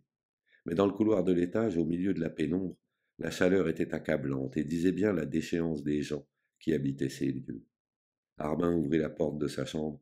2 des valises étaient grandes ouvertes et leur contenu éparpillé. La troisième, celle qui contenait les émeraudes, était fermée. Puis il aperçut Belloc. Il était étendu sur le sol, les genoux repliés. L'un de ses bras dissimulait à moitié son visage. Le sang coulait à flot de son crâne fracassé et formait une mare près de l'épaule. Belloc était sur le point d'expirer. Quand Arbin s'approcha et le regarda, il essaya d'ouvrir la bouche pour dire quelque chose, mais il ne put en faire davantage. Au moment où il tentait de desserrer les lèvres, sa tête se rejeta brusquement en arrière, et il mourut. Chapitre 15. Arbin tourna lentement la tête et contempla la mallette qui était demeurée fermée. Les faits parlaient d'eux-mêmes. Pas le temps de gagner la porte. Quant à fuir par la fenêtre, c'était impossible. La porte entrebâillée du cabinet s'ouvrit davantage et Charlie Hackett apparut en brandissant un revolver. La poignée de l'arme qui avait servi à fendre le crâne de Belloc était encore rouge de sang. Pour l'amour de Dieu, dit Arbin, laisse ça tranquille, ne perds pas la tête. Ta gueule. La voix de Hackett était toute douceur. Allonge-toi sur le lit, à plat ventre. Arbin alla vers le lit et enfonça la tête dans l'oreiller. L'autre allait l'assommer, comme Belloc. Ses lèvres remuèrent contre l'oreiller. Tu vas être bien avancé, dit-il. Cesse de marchander, répondit Hackett, à moins que tu n'aies quelque chose à vendre. Arbin pensait avant tout à la mallette fermée, la mallette que Hackett était sur le point d'ouvrir, au moment où des pas dans le couloir l'avaient obligé à se cacher dans le débarras. Il se demandait ce que Hackett était en train de faire. Est-ce qu'il n'inspectait pas la mallette? Où sont les émeraudes? Il y avait une sorte d'inquiétude nerveuse dans la voix de Hackett, et ce fut pour Arbin comme si au moment de s'enliser dans des sables mouvants, il apercevait soudain une corde qu'il pouvait agripper. Si tu veux, on peut faire un blot, proposa Arbin. Tu n'es pas en posture de faire une affaire. Tu veux les émeraudes? Un peu, oui, et tout de suite. Tu m'en demandes trop. Je ne peux pas t'en fabriquer séance tenante. Tout ce que je peux, c'est te dire où elles sont. Il eut un silence, puis Hackett lui dit de se retourner. Arbin s'assit. Tu as la trouille, dit Hackett, et ça ne me plaît pas. Ça t'étonne? Arbin désigna le revolver. Écoute, Charlie, sois raisonnable. C'est tout ce que je te demande. Sois raisonnable. D'accord, je vais être raisonnable, et je vais te poser une question raisonnable. Où sont les émeraudes? Si je te le dis, répondit Arbin, tu me tueras, de toute façon, même si tu n'es pas sûr que je te dis la vérité. C'est un cercle vicieux. Sois beau joueur, Charlie. Ce n'est quand même pas à moi de te donner des idées. Je crois que c'est plutôt ton rayon, les idées. Qu'est-ce que tu manigances? Je ne manigance rien, j'essaie de poser l'addition et de faire le total. Il y a toi, il y a moi, il y a les émeraudes et c'est tout. Ce n'est pas tout. Arbin parlait lentement, en appuyant sur chaque syllabe. Il attendit. Les yeux de Charlie Hackett brillaient d'un éclat étrange et sa lèvre inférieure était agitée d'un tic. Pour lui, c'était bon signe. C'est parce que Hackett était en état de crise nerveuse qu'il avait tué. Son impatience morbide l'avait poussé à monter dans cette chambre et à abattre la crosse de son revolver sur le crâne de Belloc. Harbin se dit qu'il avait affaire à un dingue et qu'à tout moment, le revolver pouvait partir. Il entendit Hackett lui demander: Qu'est-ce qu'il y a encore? La fille. La fille? Répéta Hackett. Elle ne compte pas, la fille. Tourne la page. Tu n'as rien d'intéressant à m'apprendre sur la fille. Son tic agita violemment sa lèvre, créant l'illusion d'un sourire. Tu l'as connue pendant des années, et moi je la connais depuis quelques jours, mais sur son compte, j'en sais plus long que toi. Tu ne sais même pas son vrai nom. Harbin se redressa. Elle ne s'appelle pas Irma Green. Son nom est Gladden. Maintenant, si ça t'intéresse, je peux te dire la vérité. Sans attendre, il continua. Tu as été roulé, Charlet. Elle t'a eu. Finalement, c'est elle qui a eu la main. Tu peux le foutre au panier, ton scénario. C'est elle la plus forte. Elle t'a possédé. Les coins de la bouche de Hackett s'affaissèrent. Elle n'est au courant de rien, dit-il. Tu parles. Prouve-le. Elle connaît ton nom. Elle connaît ma bobine, un point c'est tout. Hackett gloussa de plaisir. Ça lui fait une belle jambe. Je te dis qu'elle connaît ton nom. Pas celui que tu lui as donné, Charlie Finlay. Elle connaît le vrai, celui que tu voulais lui cacher. Ça n'a pas réussi. Hackett le regardait droit dans les yeux. Tu mens.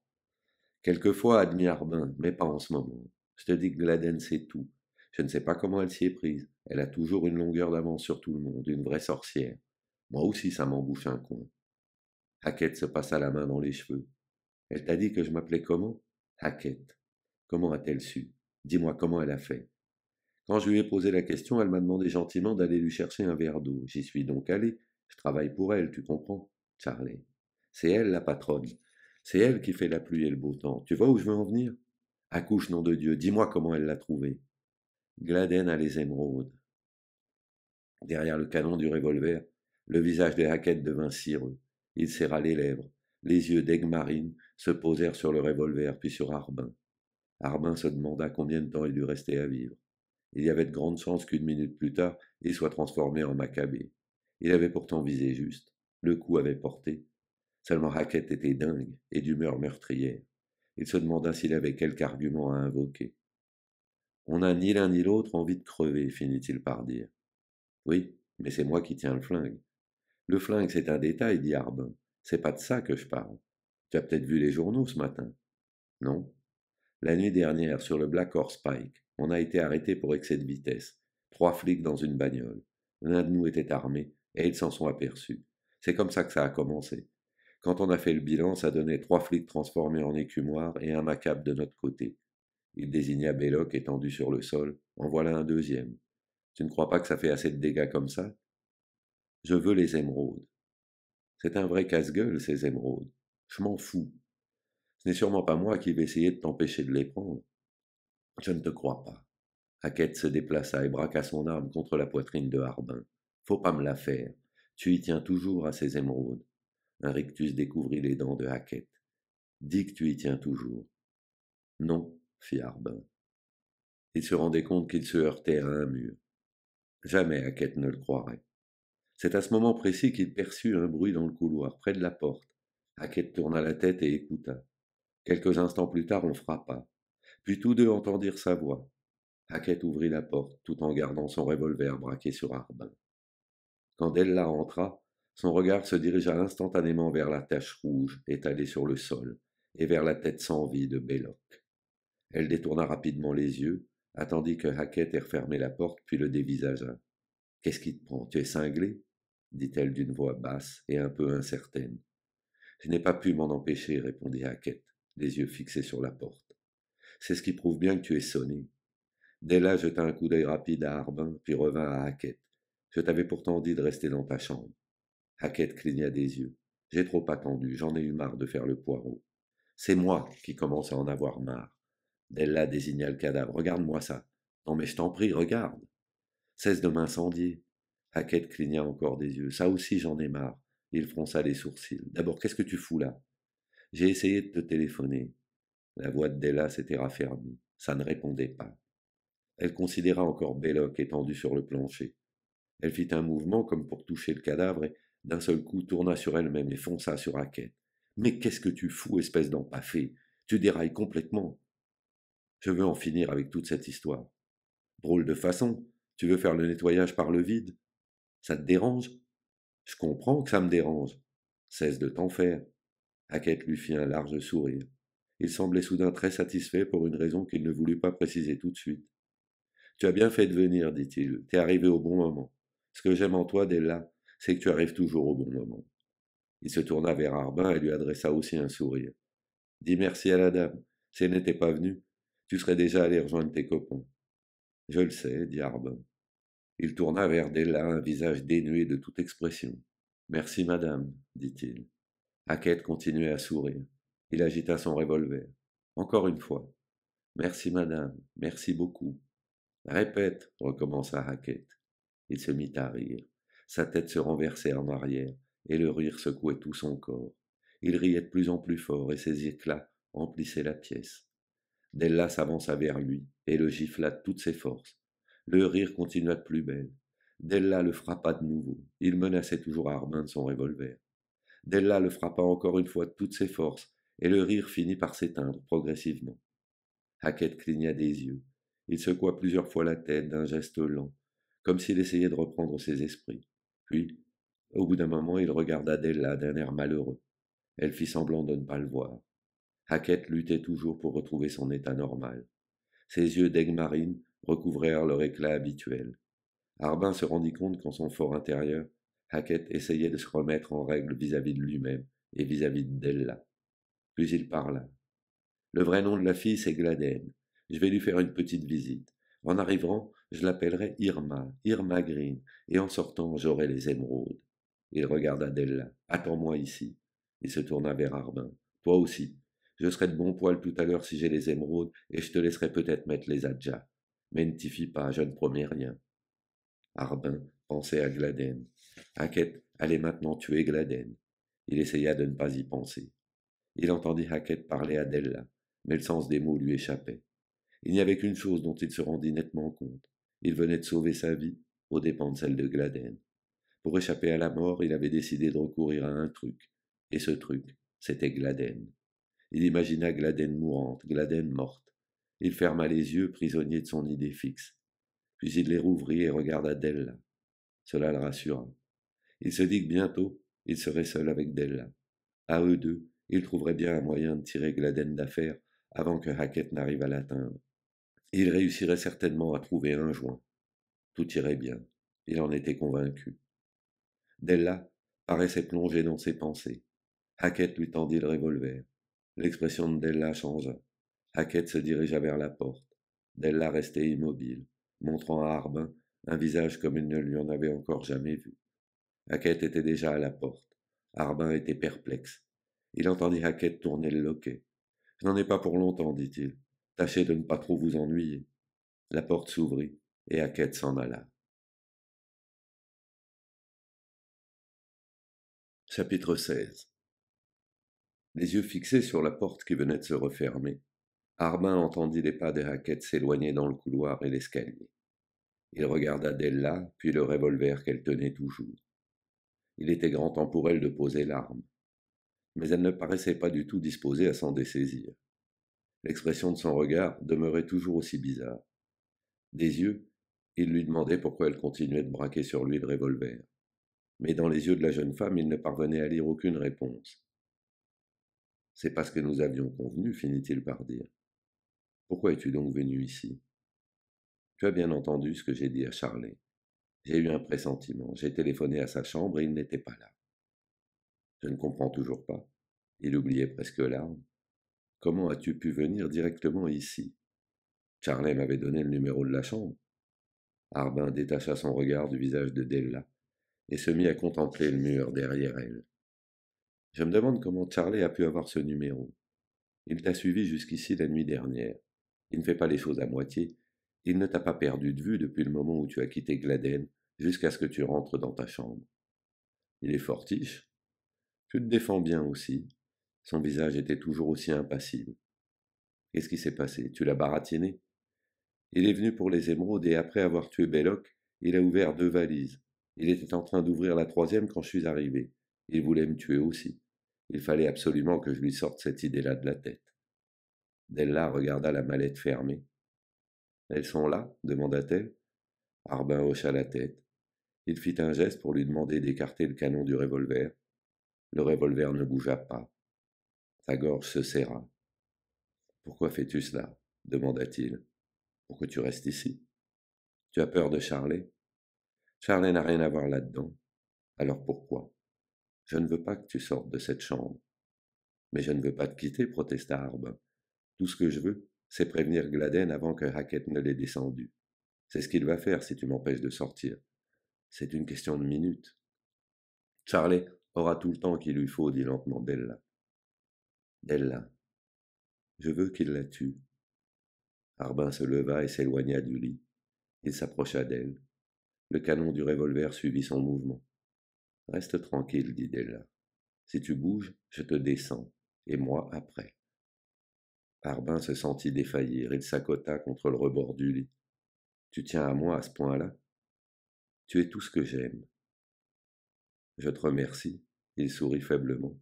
Je suis heureux que tu m'aimes autant. Mais je ne peux pas laisser mourir Gladden. Je ne peux pas la laisser vivre. La jalousie te rend folle. Si je faisais de la météo, tu serais jalouse des nuages. On ne peut pas se débarrasser des nuages, dit Della. Mais moi, je suis sûr de pouvoir me débarrasser de Gladden. Sa voix devint plus aiguë. Tu ne penses qu'à cette fille. Crois-moi, veux-tu? Il sentait la fièvre monter en lui. Je te jure, il n'y a absolument rien entre nous. Je ne suis pas du tout de ton avis. Elle eut un sourire triste, et sa voix aussi était toute empreinte d'amertume. Tu ne t'en rends même pas compte, mais ta vie entière, c'est Gladden. Le soir où tu m'as plaqué, tu n'avais pas vraiment envie de t'en aller. C'est à cause de Gladden que tu l'as fait. Je ne me souviens pas, je ne sais même pas pourquoi j'ai fait ça. Je te dis que c'est à cause de cette fille. Je te délivrerai d'elle. Je te guérirai de cette maladie. Et ça fait des années que tu es malade, ça remonte à très loin, à son père. Il regarda Della. Elle hocha la tête et poursuivit. Tu aurais mieux fait de tout me raconter, mais tu n'en étais même pas capable. Il a fallu que je reconstitue tout moi-même. Il s'appuya sur les montants de bois du lit. C'est un cadavre qui dirige ta vie, continua-t-elle. C'est faux. C'est Gérald. C'est faux. Gérald, répéta-t-elle, c'est cet homme qui t'a recueilli et nourri quand tout le monde te laissait tomber. Tu étais un gosse, tu avais faim, tu étais malade, et les voitures passaient, personne ne s'arrêtait. On ne te jetait même pas un regard. Mais Gérald t'a vu. Il t'a en quelque sorte adopté. Il a pris soin de toi, il t'a habillé, nourri, instruit. Tout ce que tu avais te venait de Gérald. Ses idées sont devenues les tiennes, sa vie est devenue ta vie, et quand il est mort, sa fille est devenue ta fille. Les murs de la chambre semblaient se resserrer sur Harbin. Il s'approchait de lui, au point qu'il avait l'impression de pouvoir les toucher. Pendant toutes ces années, tu n'as pas fait un mouvement qui ne te fût dicté par Gérald. Sans arrêt, de nuit et de jour, c'est auprès de lui que tu n'as de cesse de prendre des ordres quant à ce que tu devrais faire. Tais-toi, hurla-t-il, tais-toi, veux-tu? Je veux que tu sois libre, une fois pour toutes.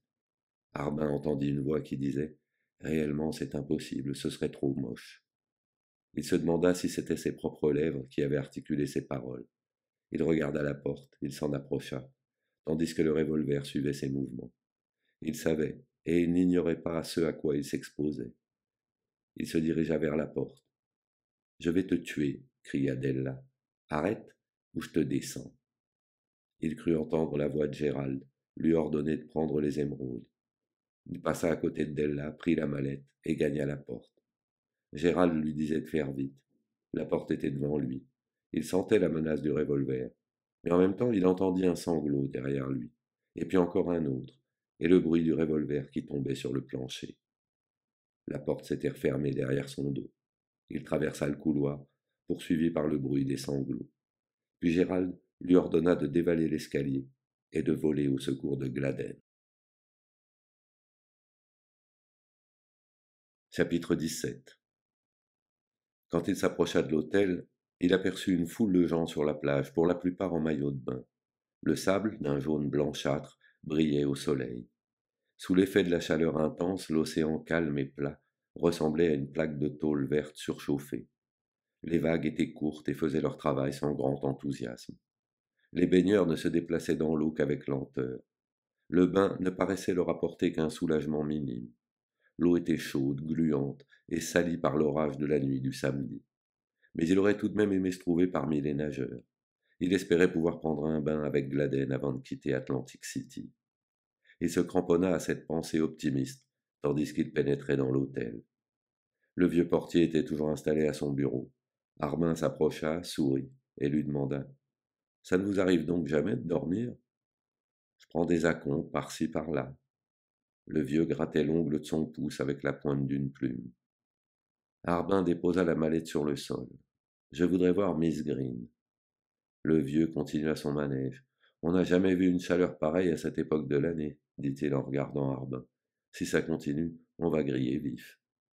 Miss Irma Green, je vous prie. Vous avez l'air en nage. Il y a une piscine dans l'hôtel. Vous voulez un maillot? Je veux voir Miss Irma Green. Voulez-vous l'appeler? Elle est sortie? Elle a quitté l'hôtel? Non, mais elle n'est pas là en ce moment. Elle est sortie seule? Le vieux, en souriant, fit apparaître une dentition parfaite, qui devait séjourner une bonne partie de la nuit dans un verre d'eau. Vous me prenez probablement pour un extra lucide. Il retourna à ses ongles, mais son regard accrocha le billet dans les mains de Harbin. Il prit le billet, le froissa entre ses doigts, l'enfonça dans la poche de sa chemise crasseuse. Elle est sortie seule, dit-il. À quelle heure? Le vieux tourna lentement la tête vers l'horloge, et le menton levé, consulta le cadran. Il était 5 heures moins 20. Il y a environ 2 heures. Est-ce que le type est revenu? Quel type? Vous savez très bien ce que je veux dire. Le vieux considéra tranquillement la petite bosse que faisait le billet de Harbin dans la poche de sa chemise. Je vous parle du type qui a passé la nuit dernière ici, un beau garçon aux cheveux blonds, le type que j'ai vu sortir au moment où je me suis planqué à côté. Oui, dit le vieux, je vois. Il attendit quelques instants, mais il était trop vieux et trop fatigué pour continuer à tenir tête à Harbin. Oui, le type est venu il y a environ 20 minutes. Je lui ai dit qu'elle n'était pas là et il a attendu, le temps de fumer une cigarette. Vous fumez? Harbin lui tendit une cigarette, l'alluma. Ça vous ennuie que je l'attende? Pas du tout, mettez-vous à l'aise. Il y avait un sofa et quelques chaises. Il laissa la mallette où elle était. Il s'assit sur le sofa. Au bout de quelques minutes, il confia la mallette au vieux, sortit de l'hôtel et se dirigea vers la plage. Puis il s'arrêta, prit une cigarette et surveilla pendant un moment l'entrée de l'hôtel. Il avait faim. L'hôtel était flanqué de quelques boutiques de sandwichs qui donnaient sur la promenade. Il s'offrit un sandwich au fromage, but une tasse de café sans quitter l'hôtel des yeux. Il mangea un second sandwich, but une autre tasse, acheta quelques journaux et retourna à l'hôtel. Au moment où il commençait à savoir les 2 journaux par cœur, il regarda sa montre. Il était près de 7 heures. La chaleur était toujours aussi impitoyable. Le vieux n'avait pas bougé de son bureau, mais il récurait un autre ongle. Il retourna à ses journaux. 1 heure et demie s'écoula. Il n'avait plus de cigarettes. La nuit tombait sur la plage. Près de la porte, il y avait un distributeur à cigarettes, et il allait ramasser son paquet quand quelqu'un entra dans le hall. C'était Gladden. Il l'appela. Elle se tourna et le regarda. Il s'approcha d'elle. Elle portait un chapeau neuf. C'était un petit chapeau orange, couvert de fanfreluches. Harbin parla à voix basse. On fout le camp. Tout de suite. Je ne suis plus dans le coup, répondit-elle. Ton ami Charlet n'est pas au courant. Il lui prit le bras, elle le repoussa. Fous le camp, dit-elle. Tire-toi, je t'ai assez vu. Allons faire un tour sur la promenade. Il tourna la tête vers le vieux et vit que celui-ci les regardait avec curiosité. Je veux être seul, dit Gladden. Je veux qu'on me laisse tranquille. Tu vas bientôt être tranquille définitivement si tu n'es pas raisonnable. Il vit la peur envahir son visage. Ses yeux s'écarquillèrent. Elle ouvrit la bouche, mais aucun son n'en sortit. Charlet ne me fera pas de mal, finit-elle par articuler. Il est ce qu'il est, mais je suis sûr qu'il ne me fera rien. Je n'ai pas peur de Charlet.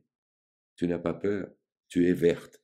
La trouille t'a tellement abruti que tu ne peux même pas bouger, que tu n'as même pas pensé que tu pouvais faire ta valise et quitter la ville.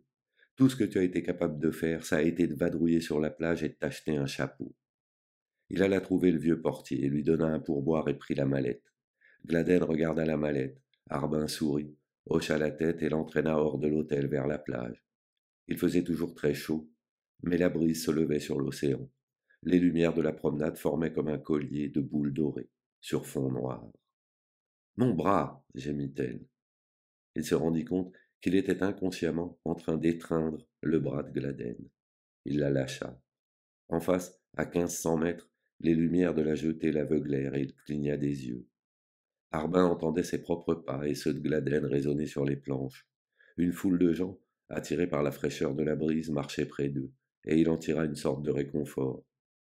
Gladden marcha plus vite pour le voir de face. Pourquoi es-tu revenu lui demanda-t-elle. Il alluma une cigarette. Les premières bouffées lui parurent à la fois âcres et délicieuses. Il fuma pendant un moment, puis se sentit capable de lui expliquer les raisons de son retour. Il essaya d'être aussi bref que possible, donnant tous les détails, mais sans épiloguer.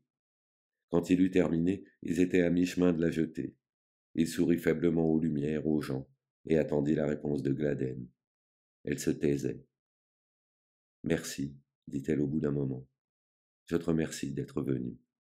Sa voix était lugubre. Il fronça les sourcils. Qu'y a-t-il demanda-t-il. À quoi bon tout ça, Nat? Je suis fatigué. Il la conduisit à un petit kiosque garni de bancs. Il y avait là des tas de gens, pour la plupart âgés, des enfants et un brave homme à casquette de marin qui vendait des glaces. Le banc que Harbin avait choisi se trouvait tout en bordure de la plage. Tu t'es payé un joli chapeau, dit-il à Gladden. Elle ne répondit pas. Elle avait fermé les yeux. Il est très chic. Tu as bon goût, continua-t-il. Gladden ouvrit les yeux et le regarda. Tu aurais mieux fait de ne pas revenir. Tu dérailles complètement. Il prit un air grondeur. Et ce n'est pas le moment. Il faut absolument que nous nous tirions de ce pétrin. À quoi bon? Pour rester en vie? Je ne suis pas sûr de tenir à la vie. Harbin contempla la promenade en face de lui et le flot bigarré des gens qui allaient et venaient. Il secoua la tête et poussa un soupir. Je n'y peux rien, dit Gladden, c'est comme ça. Elle mit sa main sur ses yeux. Je suis fatiguée. Je suis fatiguée d'avoir à tenir le coup encore, toujours. Elle haletait. Ça ne peut pas continuer, ça ne profite à personne. Continue, dit Harbin. Tu vas me faire pleurer. Il faut toujours que tu compliques les choses. J'ai gâché ta vie. Elle tendit la main vers le bras de Harbin, mais n'acheva pas son geste. Tu me traînes comme un boulet depuis des années. Laisse tomber, on va foutre le camp. Foutre le camp? Où ça? Ça ne servira à rien. La nuit dernière, je t'ai foutu à la porte et je t'ai traité de tous les noms parce que je ne voulais pas te dire ce que j'avais sur le cœur. Je n'ai jamais été capable de m'expliquer, mais maintenant, c'est changé. Elle étreignait le bras de Harbin de toutes ses forces. Je t'aime, Nat, dit-elle. Je t'aime tant que je voudrais mourir. Charlie fera l'affaire aussi bien qu'un autre. Tout ce que je veux, c'est en finir.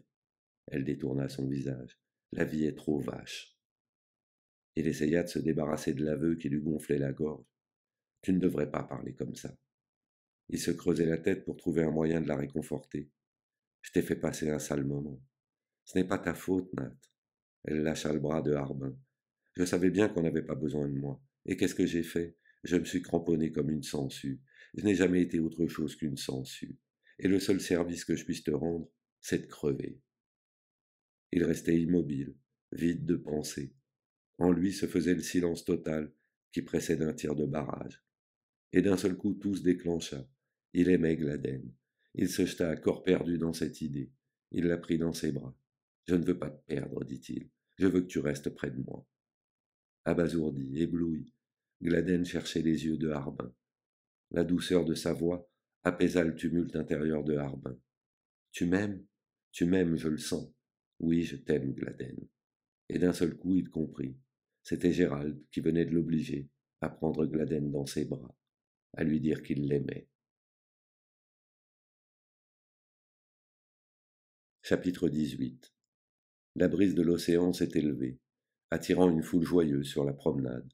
Les réverbères, les affiches lumineuses, l'animation, le néon des boutiques, des cafés et des hôtels transformaient la promenade du bord de mer en un ruban coloré et lumineux éclairant les ténèbres du ciel et de l'océan. Dans le kiosque, la foule devenait de plus en plus dense autour de Gladden et de Harbin. Le marchand de glace se remplissait les poches.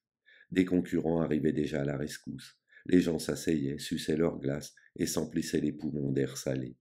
On ne parlait guère dans le kiosque, on était là avant tout pour savourer la brise de mer. Ça ne faisait pas l'affaire de Harbin, qui aurait voulu plus de conversation et de bruit. Il était urgent d'élaborer un plan, et il était difficile d'en discuter avec Gladden au milieu de ce silence. Il tourna la tête vers la plage. Il remarqua dans le kiosque un banc inoccupé au dernier rang, près de la balustrade, et qui lui parut assez isolé. Reprenant la mallette, il se dirigea vers le banc et Gladden le suivit. Ils s'assirent. Des gens se précipitèrent vers le banc qu'il venait d'abandonner. Il eut une bousculade et une discussion s'éleva. Le ton monta. Deux vieilles toupies s'envoyèrent mutuellement cuire un œuf. Puis le silence régna de nouveau à l'intérieur du kiosque. Il faut réfléchir, dit Harbin, en allumant une cigarette. La tête de Gladden était posée sur son épaule et ses cheveux flottaient au vent. Bon Dieu, dit Gladden, tout mon fric est resté dans ma chambre, il va falloir y retourner. Pas la peine, j'en ai assez. Près de 7 sacs. Tant que ça? À peu près. Assez pour tenir le coup pendant un moment. Il aspira une longue bouffée de cigarette.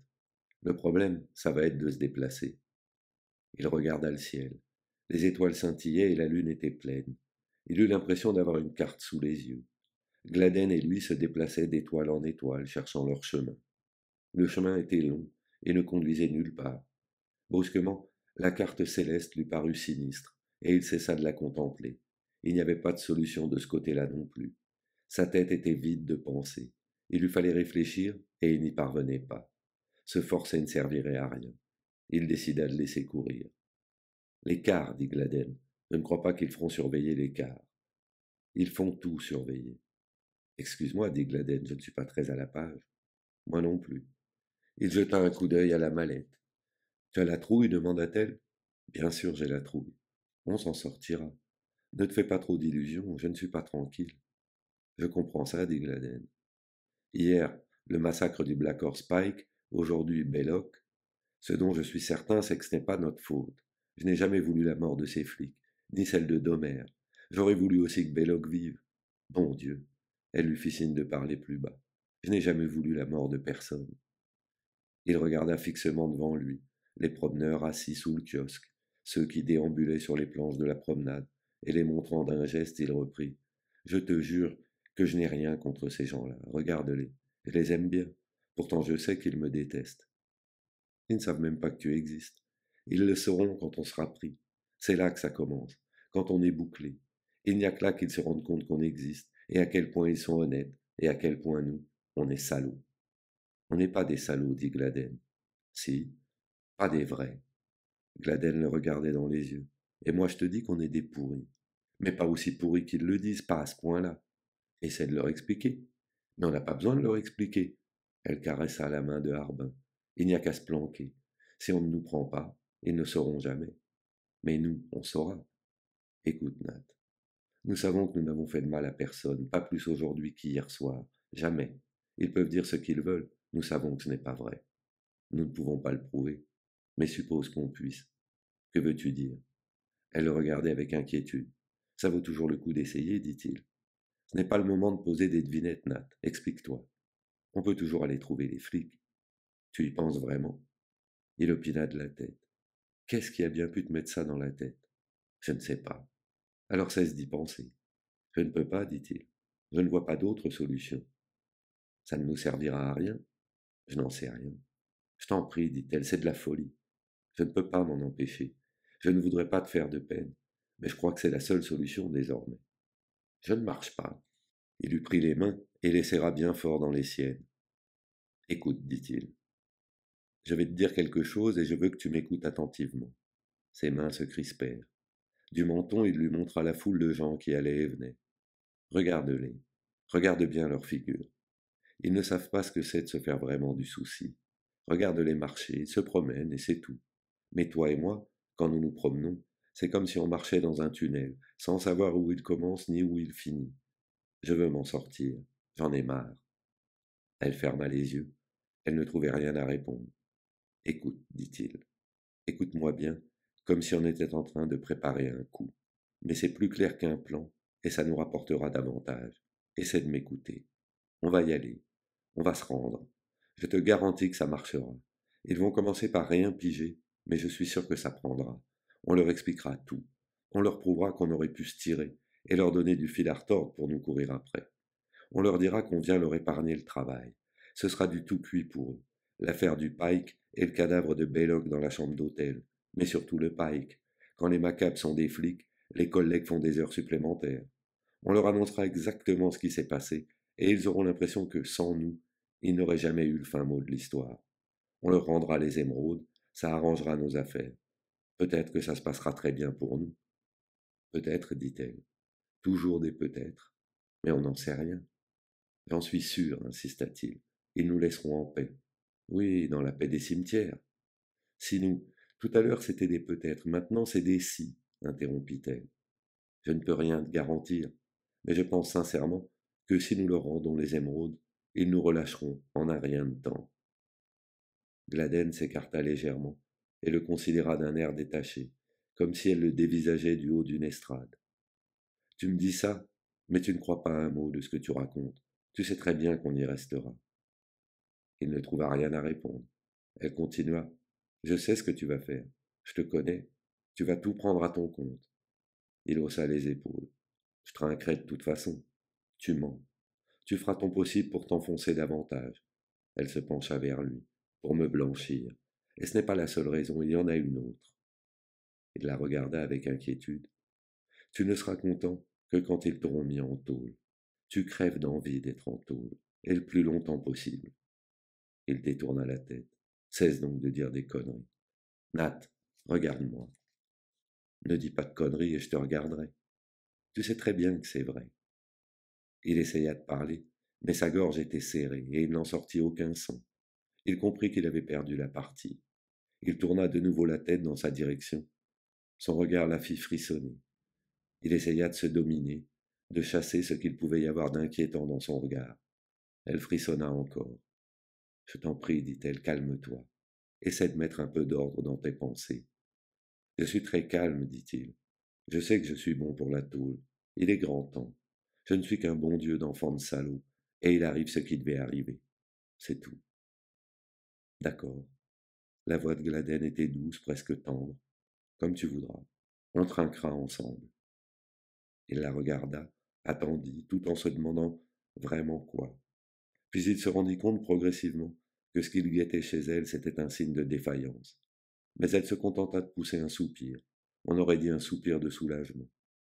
Tout de suite, dit-il. Allons-y tout de suite.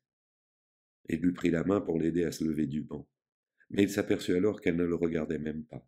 Elle tenait les yeux fixés sur quelque chose, derrière lui. Il tourna la tête.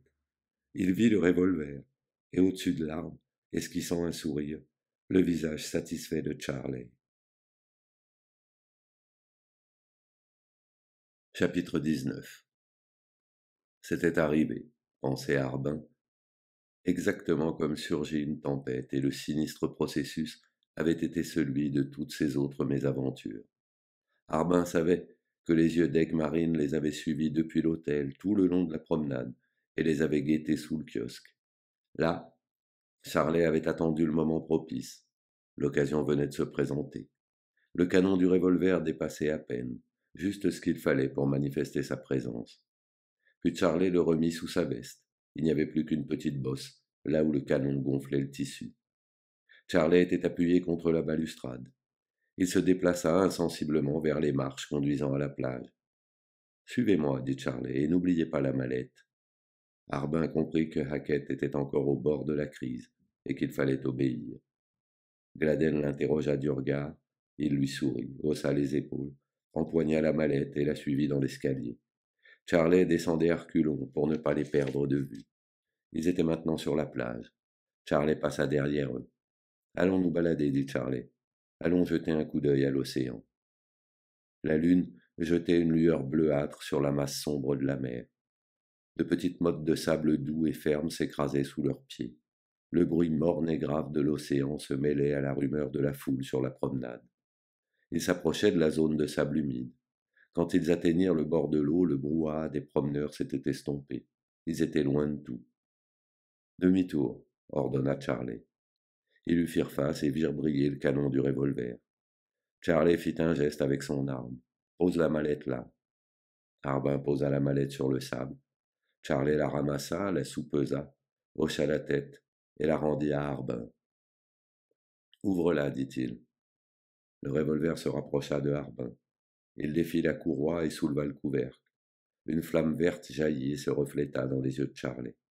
Il entendit le souffle précipité de Gladden. Il leva les yeux, vit le revolver et le visage de Charley. Il faisait une drôle de bille, le mironton. Il avait l'air d'avoir complètement perdu les pédales. Ça y est, dit Charley, elles sont à moi. C'est ça, serre-toi. Attends, ce ne serait pas juste. Il faut que je te donne quelque chose en échange. Si tu balances la purée, dit Harbin, on t'entendra de la promenade. Le temps de dire ouf et t'auras la moitié de la population sur le dos. Tu seras fait comme un rat. Charlet se rapprocha, la lune éclairait son visage crispé. C'est pas la première fois que tu essayes de me vendre ta salade. La dernière fois, dans la piole, tu m'as eu. Tu t'es arrangé pour me faire oublier la mallette et m'envoyer faire un tour dehors. Je te tire mon chapeau. C'était du bon boulot. Je ne peux pas me payer le luxe de tomber dans le panneau une deuxième fois. T'as des cailloux. Qu'est-ce que tu veux de plus? T'as qu'à les embarquer et mettre les bouts. Charlet pencha la tête et parla d'une voix mielleuse. Vraiment? C'est ça que tu veux? C'est ça que tu as de mieux à faire. Et toi, qu'est-ce que tu feras? Harbin haussa les épaules. Rien, dit-il. T'es sûr? Charles sourit. Vraiment sûr? Harbin haussa encore les épaules. Réfléchis. On ne peut rien faire contre toi. On a trop de choses sur la conscience, nous autres. Charlie ricana doucement. T'es vraiment fortiche, ça m'embouche un coin. Ta réponse à tout. Le ricanement devint un éclat de rire sauvage. Je sais ce que tu veux. Il désigna Gladden du canon de son revolver. Tu vas te débarrasser de la petite et aller retrouver Della. C'est ça que tu veux, hein? Et j'ai presque envie de te laisser faire. Je voudrais bien être là quand tu entreras dans la tôle, quand tu regarderas Della. Je voudrais voir ta gueule de près. Je voudrais entendre ce que tu vas lui dire. Tu parleras tout seul parce que moi je ne dirai pas un mot. Et je t'assure que Della ne sera pas bavarde non plus. Ce fut pour Harbin comme si un coup près s'était abattu sur lui, comme si on venait de l'amputer d'une partie de lui-même. T'es un as, reprit Charlet. C'est peut-être pour ça que tu plaisais à Della. Elle me disait toujours que je n'étais qu'une chiffre. Elle n'aimait pas que je me mette à parler fort et à m'énerver. Toi, tu ne t'énerves jamais. C'est peut-être pour ça que tu lui faisais tant d'effets. Parce que de l'effet, tu lui en faisais. Quand je suis revenu, je l'ai trouvée assise sur le lit. T'avais filé. J'ai voulu savoir ce qui s'était passé. Et Della a commencé à me raconter des bobards. Inutile de te dire que ça n'a pas pris. Elle était dans tous ses états et elle s'est mise à chialer si fort qu'elle ne pouvait plus parler. Alors j'ai compris. C'était trop. Il s'est alors passé quelque chose. Je lui ai pris le cou dans mes mains et j'ai serré. J'ai étranglé Della. Charlet respirait péniblement, le visage luisant, au-dessus du canon du revolver. Soudain, d'un geste de dépit, il donna un coup de pied dans la mallette et les petites pierres étincelantes roulèrent sur le sable, en une cascade d'éclairs verts. Je n'en veux plus, dit Charlet. Il se mit à pleurer à gros sanglots. Je m'en fous, t'entends? Il n'y avait qu'une chose qui comptait pour moi, c'était Della. Je veux Della, tu m'entends? Il pleurait de plus en plus fort, de grosses larmes roulaient sur ses joues. Je ne trouverai pas une autre Della. Jamais, plus jamais. Et maintenant elle est morte. Je n'ai plus rien. Et je sais que... Charlie baissa la tête et foudroya Harbin du regard. C'est ta faute. Si tu n'avais pas... Non, assura Harbin avec calme. C'est toi qui... Ne fais pas ça. Je t'en supplie, fit Gladden. Je t'en supplie, Charlie. Charlie éclata de rire à travers ses larmes. Harbin vit le mécanisme se déclencher dans le cerveau de Charlie, tandis qu'il levait son arme. Charlie écarquilla les yeux et appuya le canon du revolver sur la poitrine de Harbin, le doigt crispé sur la gâchette. Le coup allait partir. Au même moment, Gladden s'était jeté sur Charlie. Tandis que le poids de son corps avait fait dévier le bras de Charlie, sa main lui labourait le visage. Harbin se trouvait au-dessous du revolver. Son épaule heurta le ventre de Charlie, et d'une poussée, il réussit à faire rouler l'autre sur le sable avec lui. Penché au-dessus de Charlie, il se mit à lui tordre le poignet. Les doigts se desserrèrent, et le revolver fut projeté sur le sable humide. Il essaya de saisir l'arme, mais Charlie le frappa au menton. Il essaya encore. Charlie l'atteignit de nouveau, près de la tente.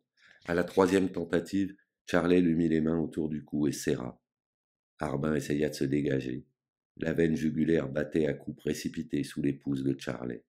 La douleur était intenable. Sa vue s'obscurcissait. Ses yeux s'exorbitaient. Il ne voyait plus rien. Sa bouche s'ouvrit, et il tira la langue. Il essaya d'utiliser ses bras pour riposter, mais ses muscles refusèrent de fonctionner. Toute sa vie semblait s'être réfugiée uniquement dans sa tête. Il se sentit tourbillonner et tomber en chute libre dans le vide. Il voyait les étoiles scintiller dans un ciel bleu sombre qui glissait lentement vers lui, pour finalement disparaître au loin. Puis il entendit Gladden. Lâche-le, disait-elle, lâche-le. Charlie poussa un grognement sans lâcher prise. Harbin eut l'impression que sa tête venait de se dévisser. Puis il vit Gladden et au même moment, Le visage de Charley plana au-dessus de lui. Gladden tenait à la main le revolver de Charley. Il entendit la détonation, vit l'éclair. L'étreinte de Charley se resserra. Il eut une autre détonation. Charley avait lâché prise. Le revolver fumait. Le sang se mit à lui battre dans les tempes. Chapitre 20. Gladden essaya de le soulever. Elle lui parlait, mais il n'arrivait pas à comprendre ce qu'elle lui disait. Sa douleur était intolérable, et il ne se sentait pas capable de bouger. Gladden tenta encore de l'aider à se relever, mais ses jambes lui refusaient tout service. Il avait les yeux fermés, et il luttait désespérément pour comprendre les paroles de Gladden. Puis, le sens des paroles lui parvint à travers la douleur. Elle lui demandait de se lever à tout prix. Ils ont entendu les coups de feu, disait-elle, ils arrivent. Il réunit ses efforts à ceux de Gladden, se mit sur les genoux face à la promenade du bord de mer. Il vit des gens s'agiter et s'amasser près de la balustrade. Ils essayaient de distinguer dans le noir d'où provenaient les détonations qui avaient retenti sur la plage. Harbin passa son bras autour des épaules de Gladden et elle le souleva. Il regarda à ses pieds et vit Charley. La clarté de la lune inondait sa tête et ses épaules. Le sang coulait encore. Charley avait la moitié de la tête emportée. Harbin détourna les yeux vers la promenade. La foule commençait à descendre les marches qui conduisaient à la plage. La tête lui tourna et il ferma les yeux. Puis il les rouvrit et aperçut le revolver près de Charley. Il regarda Gladden. Elle contemplait alternativement la foule et le cadavre. En effet, dit-elle, on ne peut pas filer. Foutons le camp. Où dit-elle. Regarde. Elle lui montra la jetée. Les curieux descendaient de partout. La rumeur s'amplifiait, traversée brusquement de coups de sifflet. Les flics. Il regarda encore le cadavre. Charley était flic. Ça se saurait. Il savait que ça signifiait, de la part de n'importe quel jury, un verdict bref et sans rémission. Il fallait fuir. Mais toutes les issues étaient coupées. Il regarda Gladden. Son visage était tourné vers l'océan. Il lui prit la main. Son cœur battit plus vite. C'est ça, dit-il. C'est notre seule chance. Il va falloir aller loin. Très loin. Ils se mirent à courir vers l'eau. Un projet se formait dans son esprit, tandis qu'il continuait à courir en essayant de dominer sa douleur et sa faiblesse. Nat, dit-elle en haletant, peux-tu nager? Tu m'as pourtant déjà vu nager, mais maintenant, peux-tu nager dans l'état où tu es? N'aie pas peur, je nagerai. Ils atteignaient le sable mouillé. Elle ralentit pour l'attendre, mais il lui cria de continuer. Il courait maintenant dans l'eau peu profonde. Les vagues paraissaient hautes et menaçantes dans l'obscurité. L'eau leur arrivait maintenant aux genoux, et les vagues se brisaient devant eux. Il vit que Gladden portait toujours le chapeau neuf qu'elle avait acheté sur la plage. Il formait une tache orange qui tranchait sur l'eau sombre. Il se trouvait derrière Gladden quand elle plongea dans une vague. Il la suivit. Enlève ton chapeau, dit-il, ils peuvent le voir du rivage. Et il n'y a pas que le chapeau. Elle essayait de retirer l'épingle qui fixait le chapeau. Mes chaussures m'alourdissent. Attends qu'on soit plus loin. Lui aussi était alourdi par ses chaussures et ses vêtements. Il avait l'impression de remorquer un bulldozer. Il dépassa Gladden tandis qu'elle retirait son chapeau, le froissait et le laissait couler. Il se rappela l'époque où Gladden, enfant, nageait dans les piscines municipales. Elle était devenue une bonne nageuse, et c'est un talent qui ne se perd pas. Cette idée le réconforta. Il plongea sous une autre vague, et quand il ressortit, il vit Gladden s'approcher. La tache claire de son visage se détachait distinctement. Elle souriait. Il oublia un instant la raison pour laquelle il se trouvait là, en pleine nuit, dans l'océan, et il imagina que Gladden et lui s'offraient une baignade dans l'Atlantique. Mais le poids de ses vêtements et de ses souliers le ramena à la réalité, et il se sentit soudain pris de panique. Tout était immense, le ciel, l'océan, les vagues. L'écume lui paraissait couler comme la bave sortant de la gueule d'animaux monstrueux qui bondissaient vers lui. Gladden s'approcha, et ils plongèrent ensemble. Harbin rata son coup et il reçut la vague de plein fouet. Il perdit l'équilibre et toucha le fond. Il eut l'impression qu'il ne pourrait jamais remonter à la surface. Quand il surnagea de nouveau, il était face à la jetée. Les lumières et la foule s'agitaient. Mais il ne perdit pas de temps à observer les détails. Il se retourna et plongea à temps sous une grosse lame qui venait sur lui. Puis il vit Gladden un peu plus loin. Elle nageait régulièrement. Ses cheveux blonds flottaient sur l'eau. Ils dépassèrent la zone où les vagues déferlaient et arrivèrent en eau profonde. Ils nageaient côte à côte avec application. L'eau était plus calme. Harbin décida que c'était le moment de se débarrasser des vêtements et des chaussures.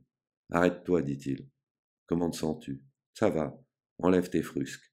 Ils commencèrent à se déshabiller. Harbin eut maille à partir avec ses lacets de souliers.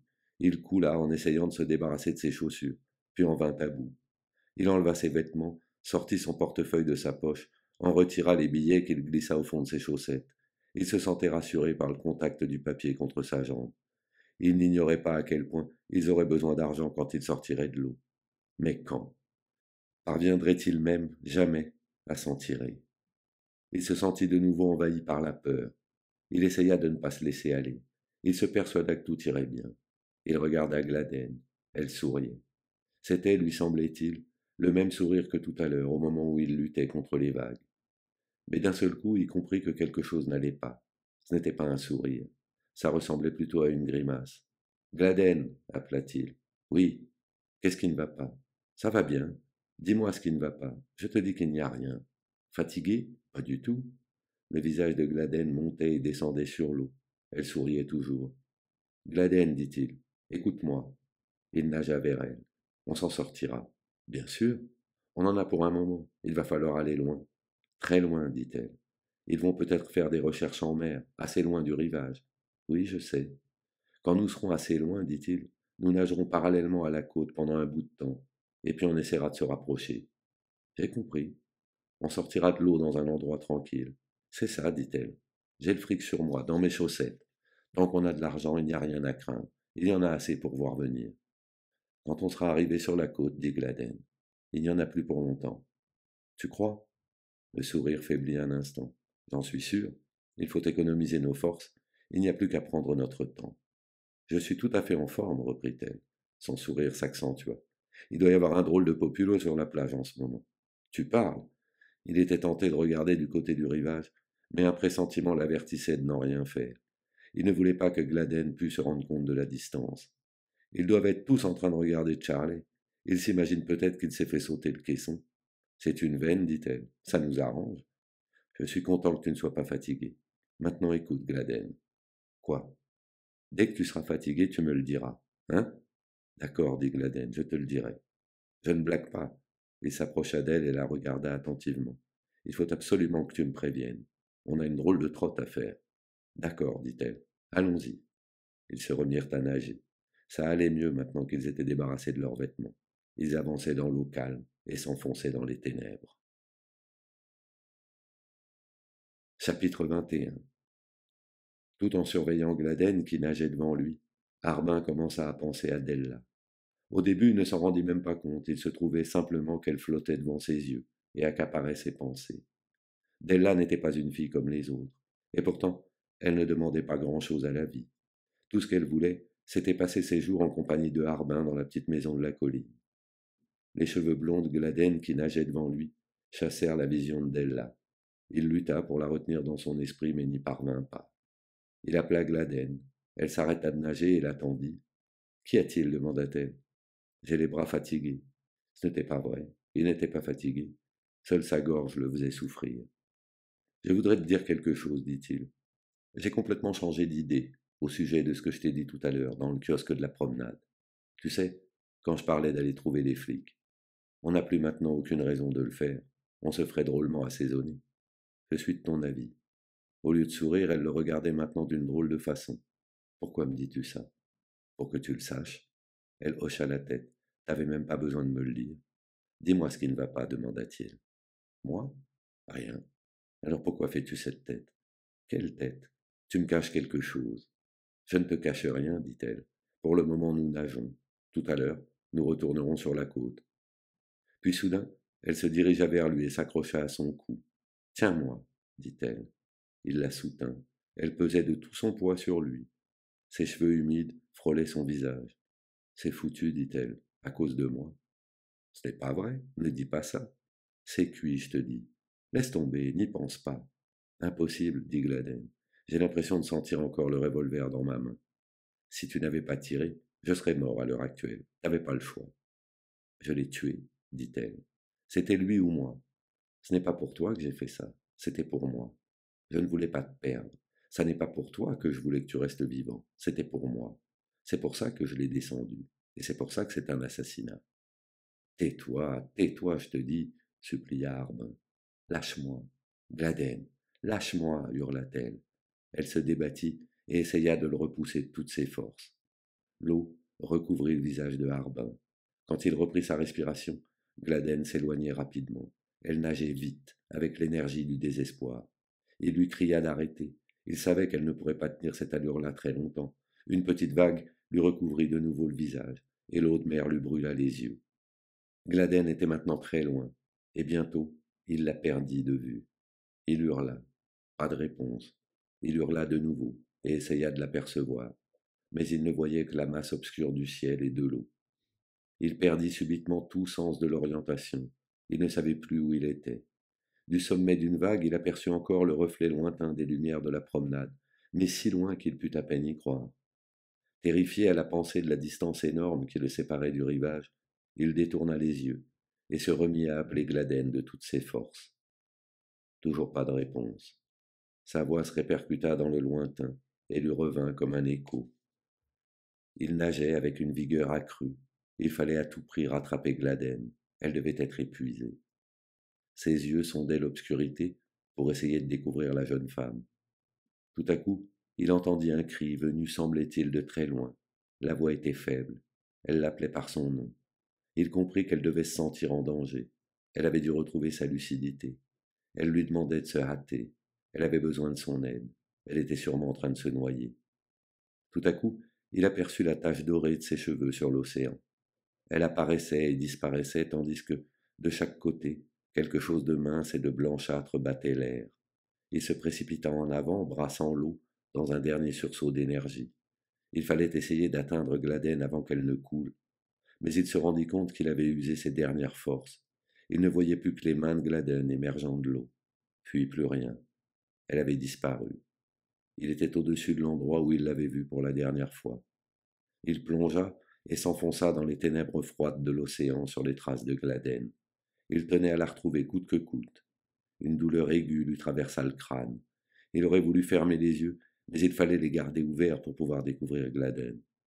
Enfin il l'aperçut, flottant entre deux eaux et s'enfonçant lentement. Sa tête s'inclinait sur sa poitrine, ses cheveux ondulaient dans l'eau. Elle avait l'air de lui tendre les bras comme autrefois, quand elle n'était pour lui que la fillette de son bienfaiteur.